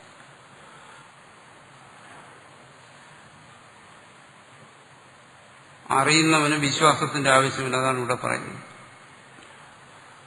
നമുക്ക് മറ്റേത് കാര്യങ്ങളിൽ പ്രവർത്തിക്കണമെങ്കിലും നിങ്ങൾക്ക് പ്രമാണം ആവശ്യമായിട്ട് വരും. വിശ്വാസത്തെ നിങ്ങൾക്ക് അവലംബിക്കേണ്ടി വരും. പക്ഷെ ഇവിടെ പറയുന്ന ആത്മവിജ്ഞാനത്തിന് ഇതിന്റെ സ്വഭാവം അങ്ങനെയല്ല. ഇവിടെ ആത്മനിഷ്ഠ എന്ന് പറയുമ്പോൾ തനിക്ക് അന്യമായിരിക്കുന്ന, തനിക്ക് അജ്ഞേയമായിരിക്കുന്ന ഒന്നിലുള്ള നിഷ്ഠയല്ല, അത് തന്നിൽ തന്നെയുള്ള നിഷ്ഠയാണ്.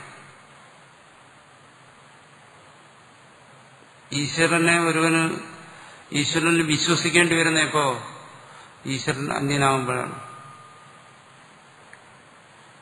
അന്യനായ ഈശ്വരന് വിശ്വസിക്കേണ്ടി വരുന്നത് എന്തുകൊണ്ട്? അന്യനായ ഒരു ഈശ്വരനില്ല, അതുകൊണ്ട്. ഇല്ലാത്തതിലാണ് വിശ്വസിക്കേണ്ടി വരുന്നത്. ഇല്ലാത്തതിനെ ഉണ്ടെന്ന് കരുതുന്നതാണ് വിശ്വാസം. ഉള്ളതിനെ ഉണ്ടെന്ന് കരുതുന്നതോ അതാണ് അറിവ്. ആണ് വിശ്വാസവും അറിവും തമ്മിലുള്ള വ്യത്യാസം. മുൻകൂട്ടി വിശ്വസിക്കുക, പിന്നെ പ്രവർത്തിക്കുക. അത്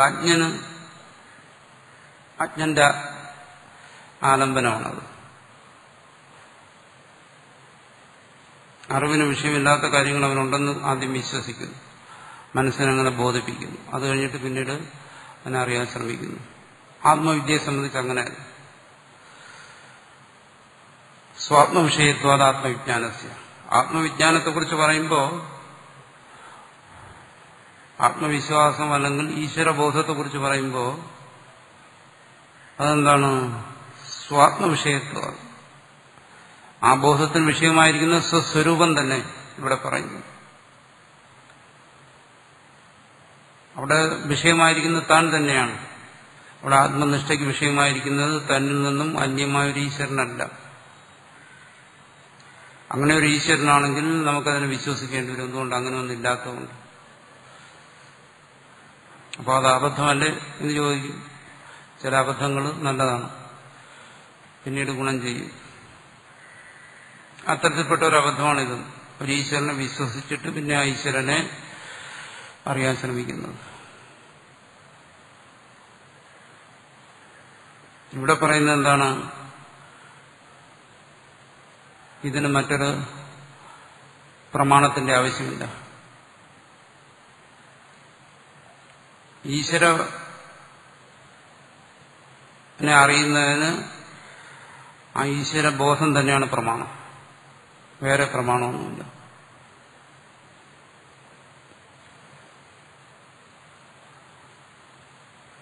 ആത്മവിഷയം ആണ് ആ പ്രമാണം. താൻ തന്നെയാണ് അവിടെ തന്റെ ബോധത്തിന് വിഷയമായി വരുന്നത്. അതുകൊണ്ട് അവിടെ പ്രമാണത്തിന്റെ ഒന്നും ആവശ്യം ഇല്ല. എന്നിട്ട് ആത്മനിഷ്ഠയിൽ ഒരുവനെ നിലനിർത്തുന്നത് മറ്റാരെങ്കിലും പറഞ്ഞതുകൊണ്ടോ?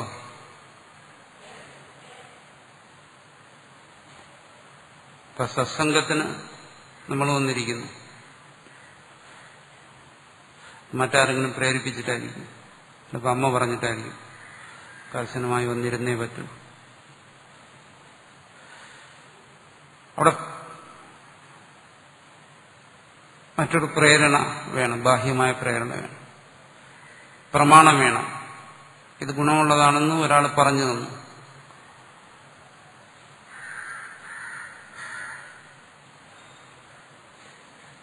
ഒരാൾ പറഞ്ഞിരുന്നു, ബോധിപ്പിക്കുന്നു. അപ്പൊ പറയുന്ന ആപ്തവാക്യം അമ്മ പറയുന്നു ഇത് ഗുണമുള്ളതാണെന്ന്. അപ്പൊ അത് ആപ്തവാക്യമായി നമ്മൾ സ്വീകരിക്കുന്നു.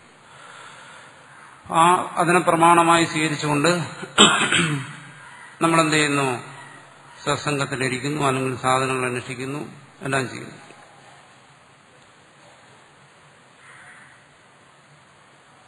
അവിടെ നമ്മളെന്ത് ചെയ്യുന്നു? ആപ്തവാക്യത്തെ പ്രമാണമായി സ്വീകരിച്ചിരിക്കുന്നു. ഇത് തന്നെയാണ് വേദത്തെ സംബന്ധിച്ചത്. വേദം പ്രമാണഭൂതമായിരിക്കുന്നു. വാക്യമായിരിക്കുമ്പോൾ ജീവന്മാർ പ്രവർത്തിക്കുന്നു.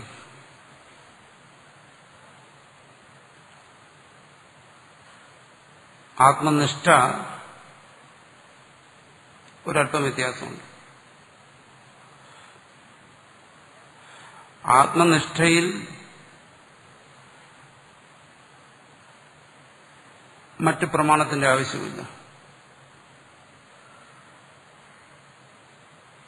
ആത്മനിഷ്ഠനാക്കുന്ന ഒരുവൻ എന്ത്? ആത്മബോധം തന്നെ ഒരുവൻ ആത്മനിഷ്ഠനാകുന്നത്. തന്നിൽ തന്നെയുള്ള ബോധമാണ് തന്നിൽ നിഷ്ഠയുണ്ടാകുന്നത്.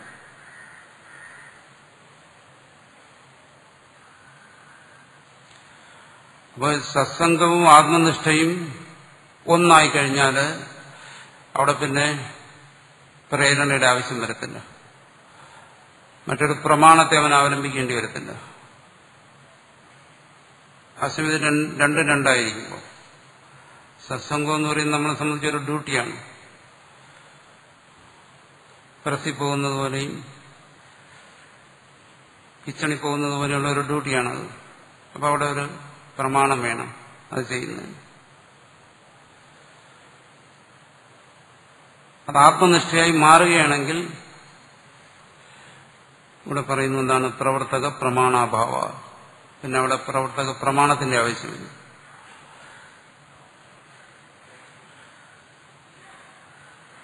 വേദത്തെ സംബന്ധിച്ചും ഗുരുപദേശത്തെ സംബന്ധിച്ചൊക്കെ ഇതാണ് അന്തിമമായ അവസ്ഥ.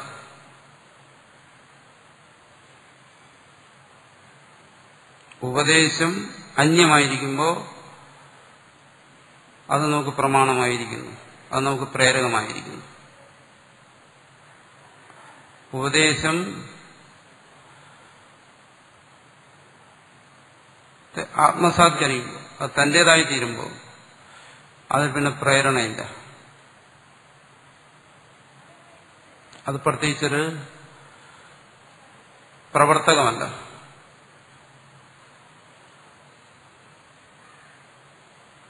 അത് പ്രേരകമായിരിക്കുമ്പോൾ അത് സ്വാനുഭവമാകുന്നില്ല.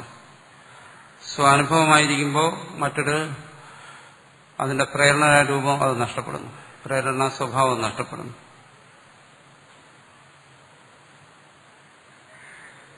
അതാണ് പറഞ്ഞു ചെയ്യുന്നത് സ്വയം ചെയ്യുന്നതും തമ്മിലെ വ്യത്യാസം. ഈ പറയുന്നതിന്റെ താല്പര്യം അതാണ്. ഇവിടെ ആത്മനിഷ്ഠയിൽ അവനെ മുന്നോട്ട് നയിക്കുന്നത് സ്വാത്മബോധം തന്നെ. ഗുരു പറയുന്നത് ഗുരുവിന്റെ ബോധം. ആ ഗുരുവിന്റെ ബോധത്തെ അല്ല അവൻ അവലംബിക്കുന്നത്, സ്വബോധത്തെയാണ്. ഗുരുവിന്റെ ബോധം സ്വബോധമായി മാറുന്നു. അത് നമ്മൾ മുമ്പ് ചർച്ച ചെയ്തിട്ടുണ്ട് എങ്ങനെയാണ്. അതാണ് ഇവിടെ പറയുന്നതിന്റെ താല്പര്യം. സ്വാത്മവിഷയത്വാദാത്മവിജ്ഞാനത്തെ ഒരു ചെറിയ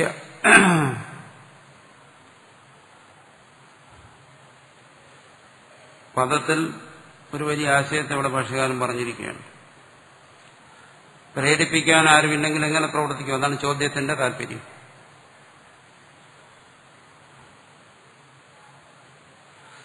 ഉത്തരം പറയുന്നത് എന്താണോ? ഇവിടെ ആത്മവിദ്യയിൽ പ്രേരണയുടെ ആവശ്യമില്ല.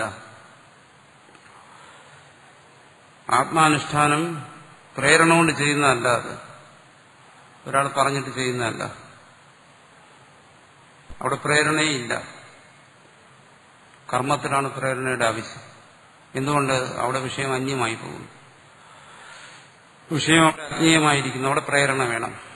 എത്ര കാലം പ്രവർത്തിച്ചാലും അത്രയും കാലം പ്രേരണ വേണം. ആത്മബോധത്തിൽ അതിന്റെ ആവശ്യമില്ല.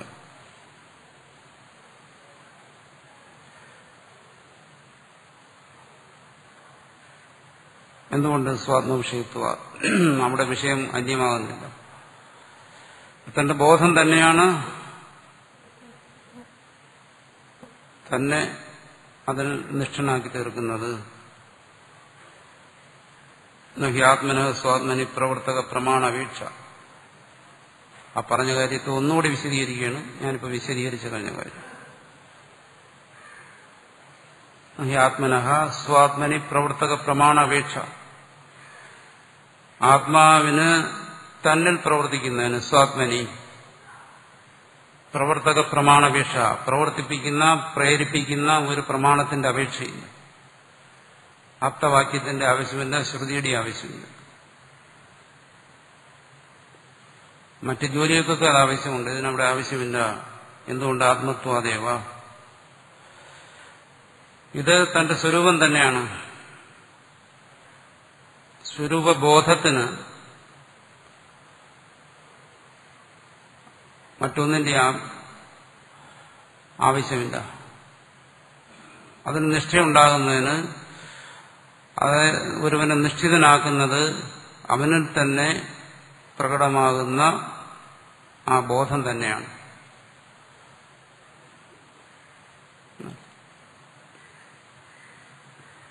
ഇപ്പൊ സത്സംഗം എന്ന് പറയുന്നത് അത് ആത്മനിഷ്ഠയായി മാറുമ്പോൾ അതിൽ പ്രേരണയുടെ ആവശ്യം വരുന്നില്ല, അത് സഹജമായി തീരുന്നു.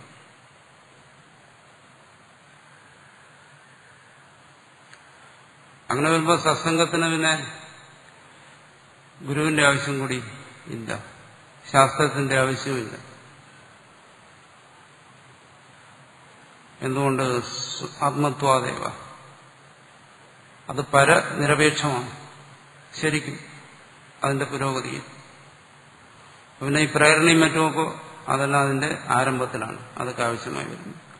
വേദത്തെ പോലെ വേദം പ്രേരിപ്പിക്കുന്നു, ഒരു പരിധി ചെല്ലുമ്പോൾ വേദം തന്നെ പിൻവാങ്ങുന്നു. അടുത്തത് പറയും അപ്രമാണീഭവതി.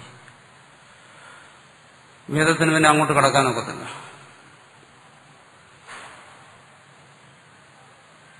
അത് സാധകനിൽ തന്നെ നിശ്ചിതമാണ്. അതിന് ബാഹ്യമായ നിമിത്തങ്ങളൊന്നും ആവശ്യമില്ല എന്നർത്ഥം. സാധാരണ പറയേണ്ടത് ശൂന്യാകാശത്ത് സഞ്ചരിക്കുന്നു എന്ന് പറയുന്നു. അവിടെ പ്രതികൂലമായ ആകർഷണങ്ങളൊന്നുമില്ല. പ്രതികൂലമായ ആകർഷണങ്ങളുള്ളിടത്താണ് ബാഹ്യമായ ഫോഴ്സ് ആവശ്യമായിട്ടുണ്ട്, ശക്തി ആവശ്യമായിട്ട് വരുന്നത് മുമ്പോട്ടുള്ള ചലനത്തിന്. ശൂന്യതയിൽ അതിൻ്റെ ഒന്നും ആവശ്യമില്ല, സഹജമായിരിക്കുന്നു അവിടെ. അതുപോലെയാണ് ഇവിടെ സംഭവിക്കുന്നത്.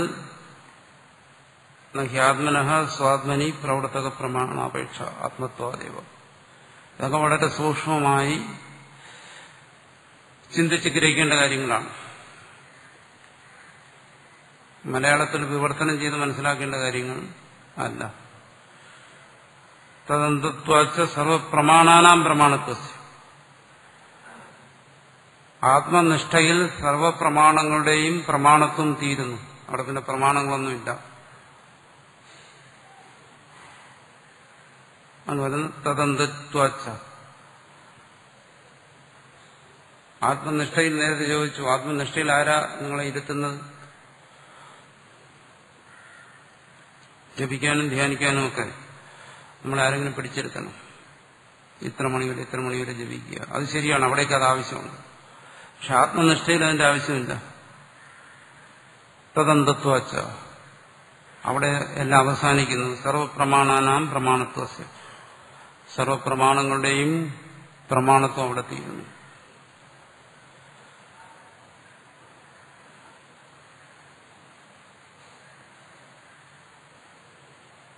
നഹി ആത്മസ്വരൂപാധികമേ സതി പുനഃ പ്രമാണപ്രമേയ വ്യവഹാര സംഭവതി.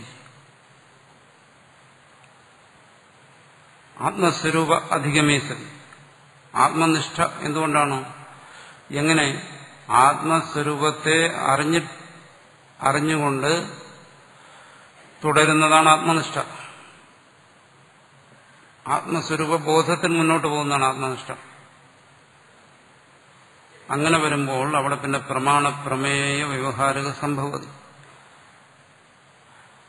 അവിടെ ഇന്നാര് പറഞ്ഞു, ഇന്നത് ഞാൻ ചെയ്യുന്നു, എനിക്കിന്നത് ചെയ്യണം, അല്ലെങ്കിൽ ഇന്ന ദോഷം വരും, എനിക്കിന്നത് ചെയ്തിട്ട് ഇന്നത് നേടണം, ആ തരത്തിലുള്ള ചിന്തകൾ കൊണ്ടുവരുന്ന പ്രമാണ പ്രമേയ വ്യവഹാരങ്ങളൊന്നും അവിടെ ഇല്ല.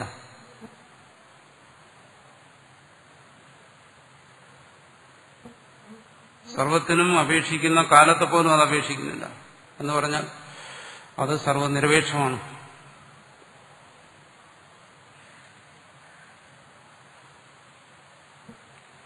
പ്രമാതൃത്വം ഹി ആത്മനോ നിവർത്തയതി അന്ത്യം പ്രമാണം. ഈ അന്ത്യപ്രമാണം എന്ന് പറയുന്നത് എന്താണോ? ഈ ബോധം തന്നെ.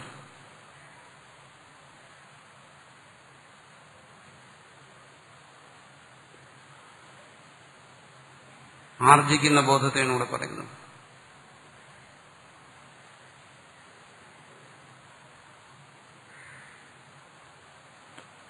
ആർജിക്കുന്ന ബോധം എന്ത് ചെയ്യുന്നു? പ്രമാതൃത്വം ഹി ആത്മനോ നിവർത്തയതി. അതായത് സ്ഥിതപ്രജ്ഞനൻ താൻ അജ്ഞനാണെന്നുള്ള ഒരു ഭാവമില്ല. അജ്ഞനെ നമുക്ക് സ്വയം അറിയാം, അജ്ഞനാണ്. എങ്ങനെ അറിയാം? ഒരാൾ ചോദിക്കുകയാണ്, സ്ഥിതപ്രജ്ഞത നിനക്കുണ്ടോ? ഇല്ല. ഈ ശരീരബോധത്തിനപ്പുറമുള്ള ഒരു ആത്മബോധമുണ്ടോ? ഇല്ല. അപ്പൊ അജ്ഞനാണെന്നുള്ളതിന് നമുക്ക് മറ്റു പ്രമാണത്തിന്റെ ആവശ്യമില്ല, സ്വയം അറിയാം. അങ്ങനെയെങ്കിൽ സ്ഥിതപ്രജ്ഞനിൽ താൻ സ്ഥിതപ്രജ്ഞനാണ് എന്നൊരു ബോധം കാണുമോ? അജ്ഞനാണെന്ന് താൻ കൽപ്പിക്കുന്നത് പോലെ അങ്ങനെ ഒരു ബോധം ഉണ്ടെങ്കിൽ ഞാൻ സ്ഥിതപ്രജ്ഞനാണ്, അതായത് ഞാൻ ജ്ഞാനിയാണ്, അങ്ങനെ ഒരു ബോധം കൂടെ കാണും.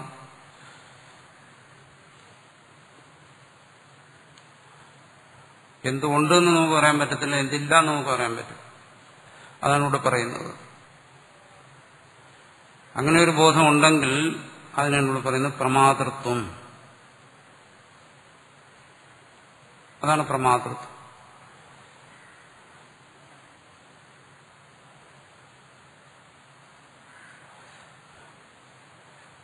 ജ്ഞാനിയെ മറ്റുള്ളവരെന്തായിട്ട് കാണുന്നു? ജ്ഞാനിയായിട്ട് കാണുന്നു. ഞാൻ സ്വയം എങ്ങനെയായിരിക്കും കാണുന്നത്? ജ്ഞാനിയായിട്ടല്ല.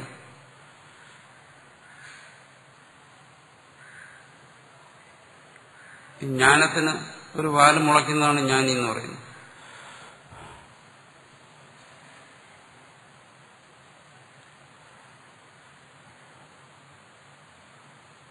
അത് നമുക്ക് മനസ്സിലാക്കാൻ വേണ്ടി പറഞ്ഞാൽ എന്താണ്?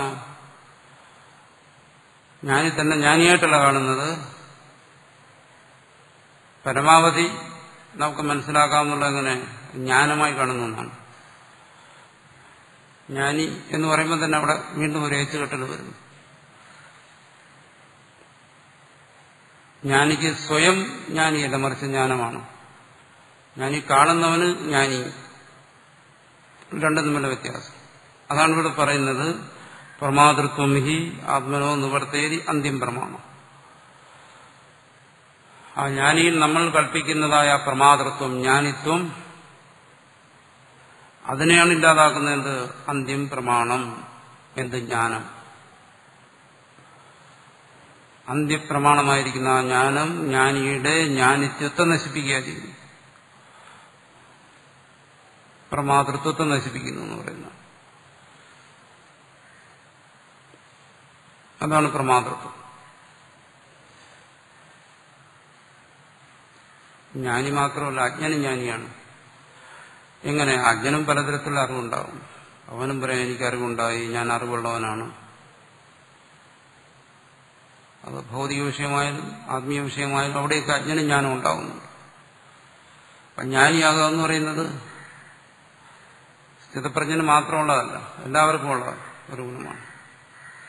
അവിടെയെല്ലാം അവൻ പ്രമാദമായി മാറുന്നു. ഇവിടെ ജ്ഞാനം ഉണ്ടാകുന്നു, അവിടേക്ക് അവൻ പ്രമാദമായി മാറുന്നു. അറിവുള്ളവൻ, പ്രമാതാവ് എന്ന് പറഞ്ഞാൽ അറിവുള്ളവൻ. അവൻ വരുന്ന അറിവുള്ളവൻ എന്നുള്ള ഭാവം, അതാണ് പ്രമാതൃത്വം. നമ്മൾ സാധാരണ പറയുന്ന അഹങ്കാരമല്ല.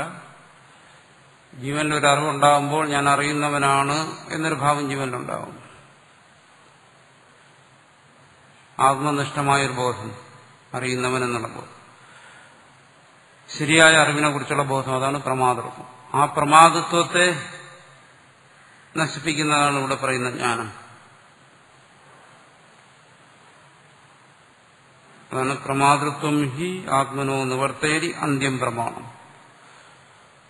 അന്ത്യപ്രമാണമായിരിക്കുന്ന ആ ജ്ഞാനം, പ്രജ്ഞ, അത് പ്രമാതൃത്വത്തെ നശിപ്പിക്കുന്നു.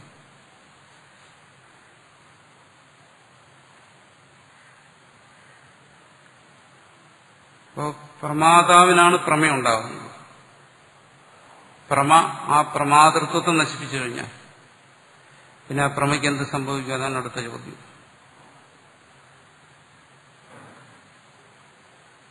അതായത് ജ്ഞാനിയിൽ ജ്ഞാനമുണ്ടായി, ജ്ഞാനം അവനെ ജ്ഞാനിയാക്കി മാറ്റി.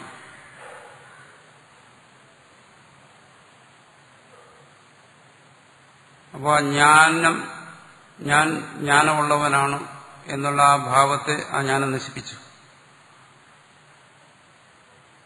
കഴിഞ്ഞാൽ പിന്നെ ആ ജ്ഞാനം ഉള്ളവൻ എന്നുള്ളിടത്തെ ഭാവത്താണ് ജ്ഞാനം നിൽക്കുന്നത്. ആ ഭാവത്തെ നശിപ്പിച്ചു കഴിഞ്ഞാൽ ജ്ഞാനത്തിനെന്ത് സംഭവിക്കും? അതടുത്ത് പറയുന്നു. നിവർത്തയദേവ അപ്രമാണി ഭവതി സ്വപ്നകാല പ്രമാണമിവ പ്രബോധേ. പിന്നെ ജ്ഞാനവും ഇല്ലാതായിത്തീരുന്നു. എന്തുകൊണ്ട്? ഉണ്ടായതെല്ലാം നശിക്കുന്നു.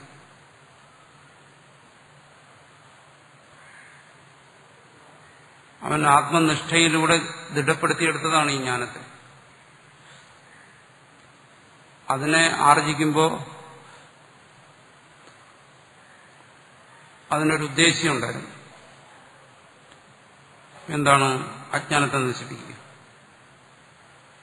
അജ്ഞാനത്തെ നശിപ്പിക്കുന്നതിന് വേണ്ടി ഉള്ള ഒരു ഉപായമായിരുന്നു ഈ ജ്ഞാനം, ഈ പ്രമാണം എന്ന് പറയുന്നത്, വിജ്ഞാനമാകുന്ന പ്രമാണം.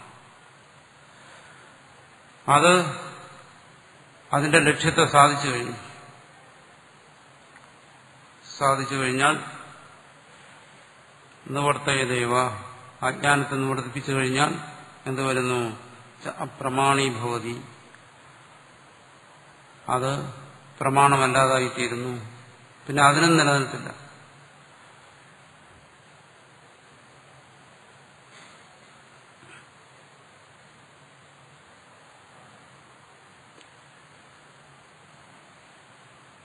അതിന് ഒരു പ്രസിദ്ധമായ ഉദാഹരണം സാധാരണ പറയാറുണ്ട്. തേറ്റാമ്പരൽ, കഥകരേണു. കഥകം എന്ന് പറയുന്ന ഒരു ചെറിയ നെല്ലിക്ക പോലെയുള്ള ഒരു ഫലമാണ്. അത് പൊടിച്ച് വെള്ളത്തിലേക്ക്, അഴുക്കുള്ള വെള്ളത്തിൽ വിതറിക്കഴിഞ്ഞാൽ അതിനുള്ള അഴുക്കെല്ലാം ഇല്ലാതാകുന്നു എന്ന് പറഞ്ഞാൽ അഴുക്ക് അടിയുകയാണ് ചെയ്യുന്നത്. വെള്ളത്തിലേക്ക് അങ്ങ് അടിഞ്ഞു പോകും. വെള്ളത്തെ ശുദ്ധമാക്കാൻ വേണ്ടി ചെയ്യുന്നതാണ്. അപ്പൊ ഇത് പൊടിയാണ്. ഈ പൊടി വെള്ളത്തിന്റെ മേളിൽ പൊങ്ങി നിന്ന് കഴിഞ്ഞാൽ വീണ്ടും വെള്ളം അശുദ്ധമാകും.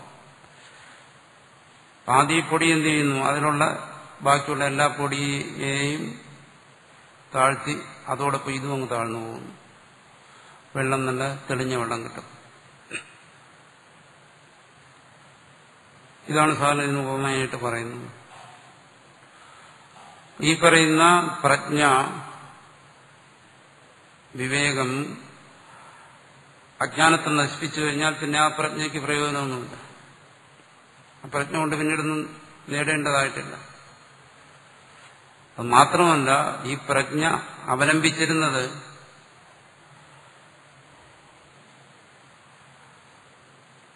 ഈ അജ്ഞാന കാര്യങ്ങളെയാണ് അവലംബിച്ചത്.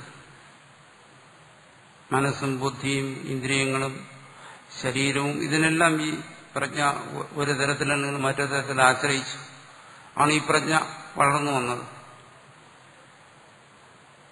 ഇതിനെല്ലാം അടിസ്ഥാനമായിരിക്കുന്ന അജ്ഞാനത്തെ നശിപ്പിച്ചു കഴിഞ്ഞാൽ സ്വാഭാവികമായിട്ടും പിന്നെ പ്രജ്ഞയ്ക്ക് നിലനിൽപ്പില്ല. അതിന് നിലനിൽക്കാൻ പറ്റത്തില്ല. അതിന്റെ ആവശ്യമില്ല നിലനിന്നിട്ട്. അതാണ് പറഞ്ഞത്, ഇതൊരു വാല് മുളച്ചു വരും പോലെയാണ്. പിന്നെ അതിന്റെ ആവശ്യമില്ലാതെ മുറിച്ചു കളയും.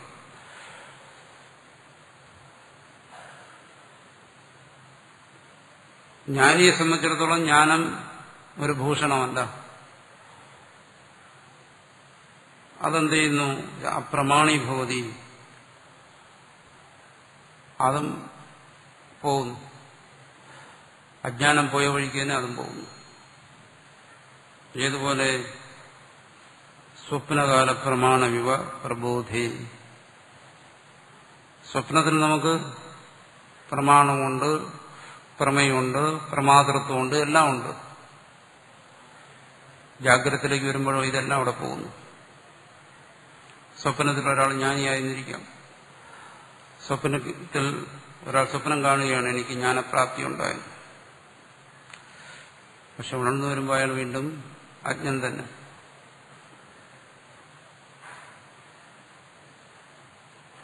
സ്വപ്നത്തിൽ ജ്ഞാനിയായി എന്ന് വിചാരിക്കുന്നത്, സ്വപ്നത്തിൽ രാജാവായെന്ന് വിചാരിക്കുന്നത്, സ്വപ്നത്തിൽ ഭിക്ഷക്കാരനായെന്ന് കരുതുന്നത് എല്ലാം ഒരുപോലെയാണ്. അതുകൊണ്ട് പ്രത്യേകിച്ചൊന്നും സംഭവിക്കുന്നില്ല.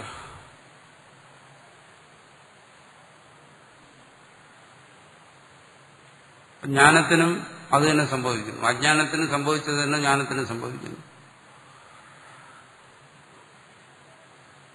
അതും നിഷ്പ്രയോജനമായി തീരുന്നു ജ്ഞാനിക്ക്.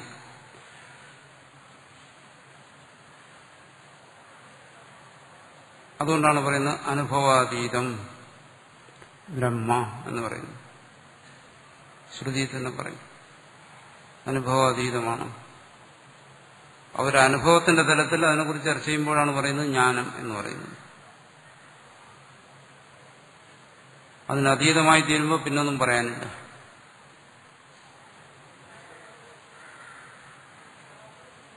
അനുഭവത്തിന് അതീതമായ ഒരു തലത്തെക്കുറിച്ച് ചിന്തിക്കാനോ ചർച്ച ചെയ്യാനോ സാധ്യമല്ല. വിട്ടുകളയുക. ബുദ്ധി പ്രവേശിക്കാത്തിടത്തേക്ക് ബുദ്ധിയെ കടത്താൻ ഒക്കത്തില്ല. അതാണ് പരമമായ അവസ്ഥ സ്ഥിതപ്രജ്ഞന്റെ. സ്ഥിതപ്രജ്ഞന്റെ പരമമായ അവസ്ഥയിൽ പ്രജ്ഞയുമില്ല. അതാണ് പറഞ്ഞു വരുന്നതിന്റെ താല്പര്യം.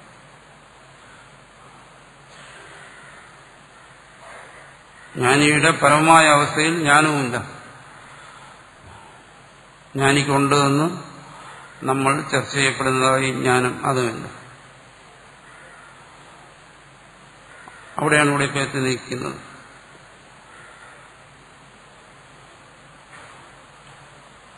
അങ്ങനെ വരുന്നിടത്ത് ജ്ഞാനം പോലും ഇല്ലാത്തടത്ത് പിന്നെ കർമ്മം എങ്ങനെ നിൽക്കും? അതാണ് ഭാഷ്യകാരൻ ചോദിക്കുന്നത്.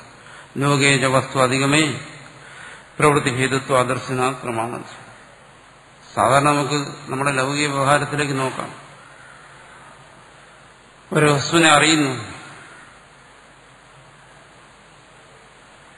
ഇന്ദ്രിയവും വിഷയവുമായിട്ടുള്ള സന്നികർഷം ബന്ധമുണ്ടായി വസ്തുവിനെ അറിയുന്നു. പ്രവൃത്തിക്ക് ഹേതുവന്ന മറ്റു പല കാര്യങ്ങളുമായിരിക്കും, അറിവല്ല. അറിവ് അതിനെ അറിയുന്നതിന് മാത്രമേ ഉപകരിക്കുന്നുള്ളൂ. അതാണ് പറയുന്നത് ലോകേജ വസ്തു അധികമേ. വസ്തുവിനെ അറിഞ്ഞു കഴിഞ്ഞാൽ പ്രവൃത്തി ഹേതുത്വ ആദർശനാത് പ്രമാണം. അവിടെ പ്രമാണം പ്രവൃത്തിക്ക് ഹേതുവായി തീരുന്നില്ല. വസ്തുവിന് ജ്ഞാനം ഉണ്ടാകുന്നു എന്ന് പറഞ്ഞാൽ വസ്തുവിനെ അറിയുന്നു എന്നേ അതിനർത്ഥമുള്ളൂ. പ്രവൃത്തിക്ക് പ്രേരിപ്പിക്കുന്ന മറ്റു പല ഘടകങ്ങളുമാണ്. തസ്മാത് ഇത്രയും പറഞ്ഞതിന് ശേഷം പറയുകയാണ്, ജ്ഞാനിക്ക് കർമ്മമില്ല എന്ന് പറയുന്നത് ഈ പറഞ്ഞ അറിവിന്റെ വെളിച്ചത്തിൽ വേണം അതിനെ മനസ്സിലാക്കാം. ന ആത്മവിധ കർമ്മണി അധികാര ഇതി സിദ്ധം. അതുകൊണ്ട് ആത്മജ്ഞാനി ശിഖയും യജ്ഞവും വിവിധവും ധരിച്ചുകൊണ്ട് അഗ്നിഹോത്രാദി കർമ്മങ്ങൾ ചെയ്യണം എന്നാലും വാശി പിടിക്കരുത്. അതിന്റെ താത്വികമായ വിശകലനത്തിൽ അവസാനം ജ്ഞാനം പോലും നിലനിൽക്കുന്നില്ല. പിന്നെ അവിടെ എങ്ങനെ കർമ്മം നിലനിൽക്കും? അതാണ് ഭാഷ്യകാരൻ ചോദിക്കുന്നത്. അതുകൊണ്ട് ഈ കർമ്മം ചെയ്യേണ്ട, കർമ്മമില്ല എന്നെല്ലാം കർമ്മത്തെ നിഷേധിക്കുന്നത് ഏത് തലത്തിൽ ചെന്നിട്ടാണെന്നുള്ളത് വേണം നമ്മൾ മനസ്സിലാക്കേണ്ടത്. ജ്ഞാനം പോലും അപ്രസക്തമാകുന്ന ഒരു തലത്തിലാണ് കർമ്മത്തെ നിഷേധിക്കുന്നത്. പ്രത്യേകം മനസ്സിലാക്കും.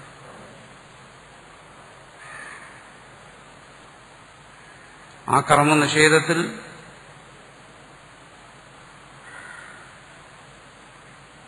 നമ്മുടെ ശരീരം കൊണ്ടും മനസ്സുകൊണ്ടും അധ്വാനിക്കുന്ന കർമ്മം മാത്രമല്ല അവിടെ നിഷേധിക്കുന്നത്.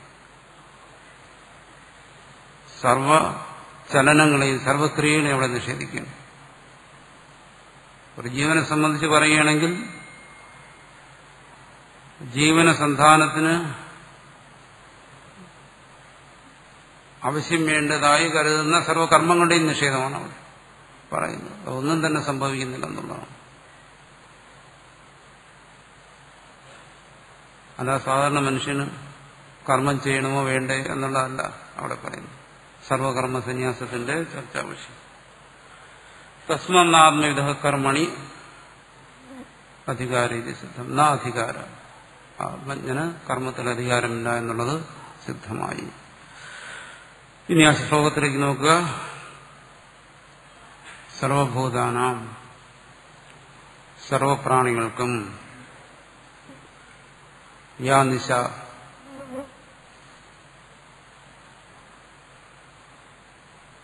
യാതെന്നാണോ രാത്രിയായിരിക്കുന്നത്,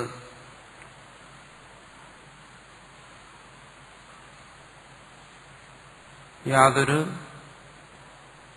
സ്ഥിതപ്രജ്ഞതയാണോ അറിവിന് വിഷയമാകാതിരിക്കുന്നത് എന്നാണ്.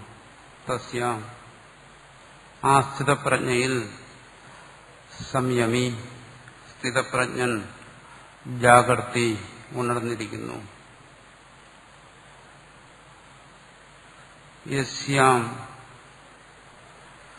യാതൊരു അവിദ്യാവസ്ഥയിലാണോ ഭൂതാനി, മറ്റു പ്രാണികൾ ജാഗ്രതി ഉണർന്നിരിക്കുന്നത്, സ, ആ വിദ്യാവസ്ഥ പശ്യതോ മുനേഹേ, സ്ഥിതപ്രജ്ഞന്, പശ്യത എന്ന് വെച്ചാൽ കാണുന്നവനായ മുനി എന്ന് പറയുന്നത് ആത്മബോധത്തോടുകൂടിയിരിക്കുന്ന സ്ഥിതപ്രജ്ഞന് സാ നിശ, അത് വിഷയമല്ല.